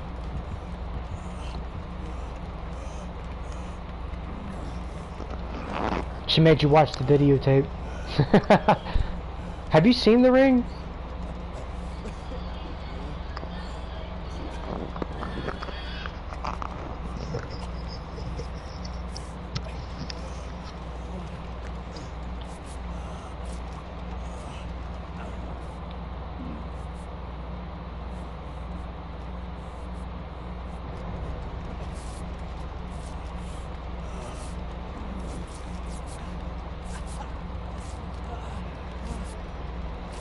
I'm surprised she hasn't found us yet.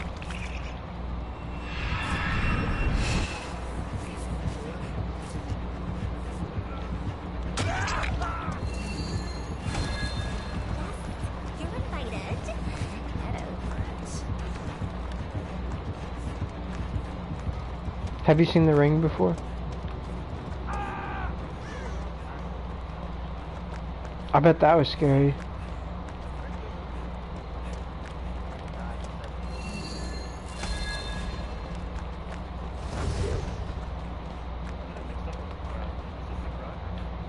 I think it's The Ring.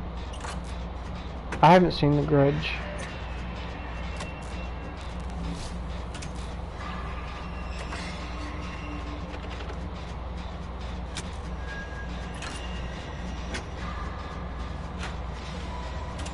She's scaring the shit out of me.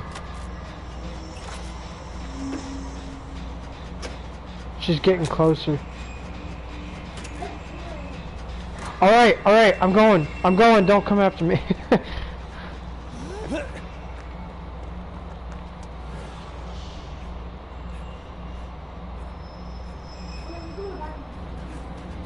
Oh no. She's coming after me. Oh wow, I'm scared. Why are you chasing me like that?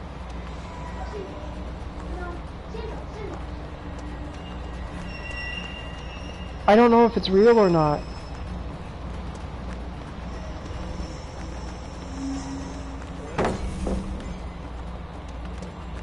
It is real.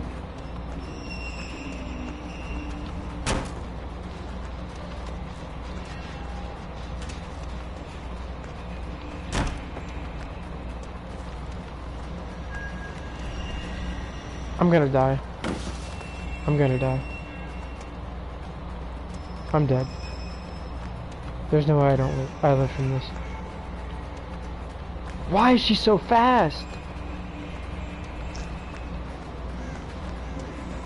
Stop it!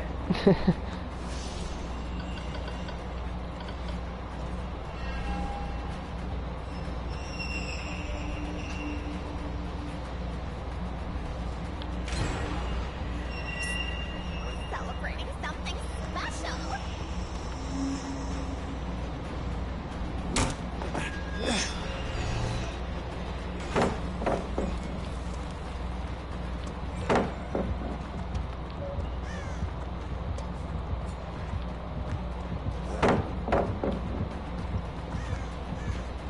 She's gonna kill me. There's no way she doesn't kill me. She's just playing with me at this point.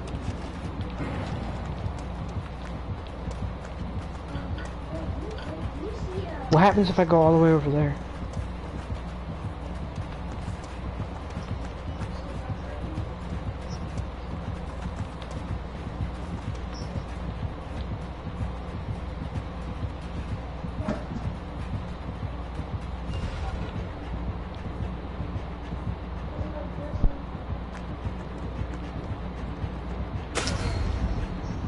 She's telling me to do the generator.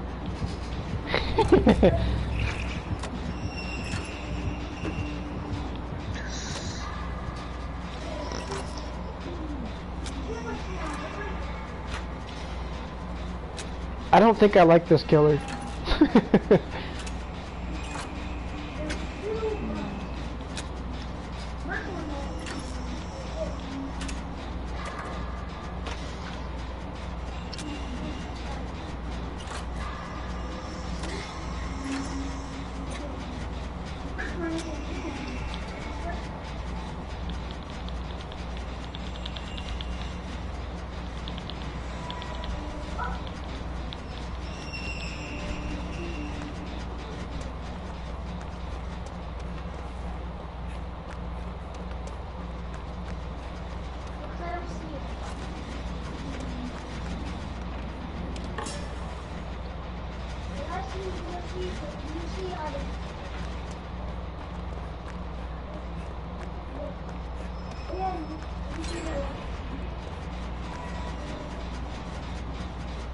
I think she's right here.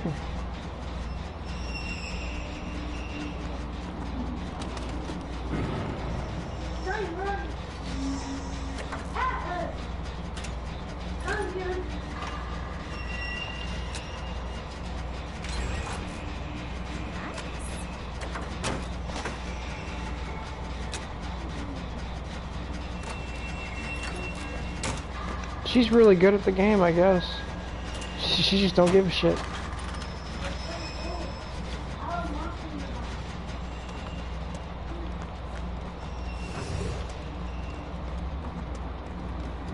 What is putting the movie and the TV, the yellow TV do?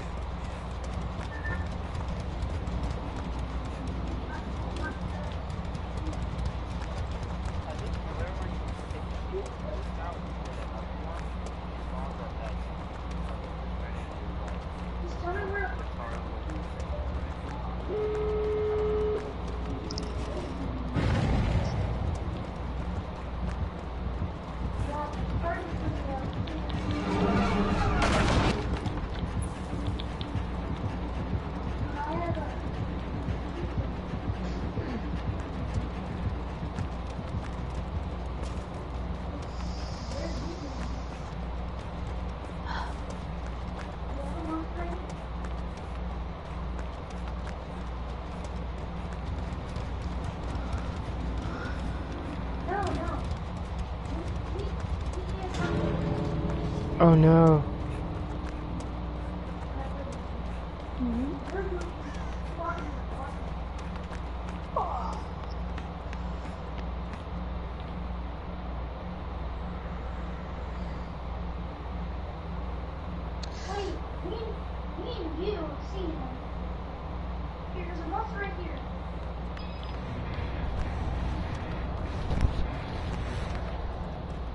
Alright.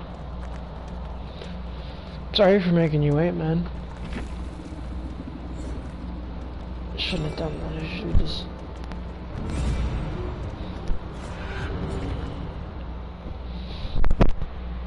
What are you doing, Postal? You play Rocket League by chance?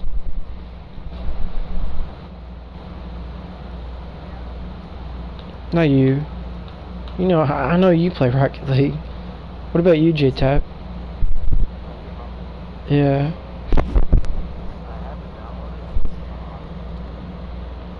Oh no. Well, I wouldn't want to make you do something you don't want to do.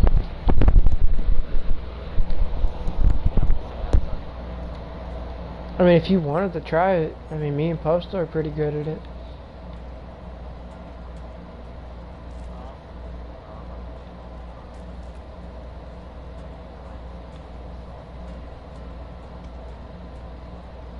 Alright.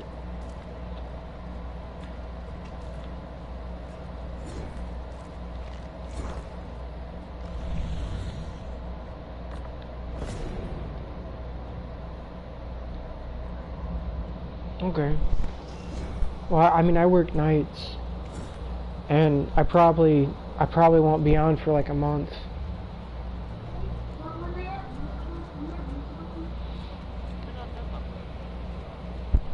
You sure? You alright with that, Postal? Sure. Let's do it. Yeah, alright.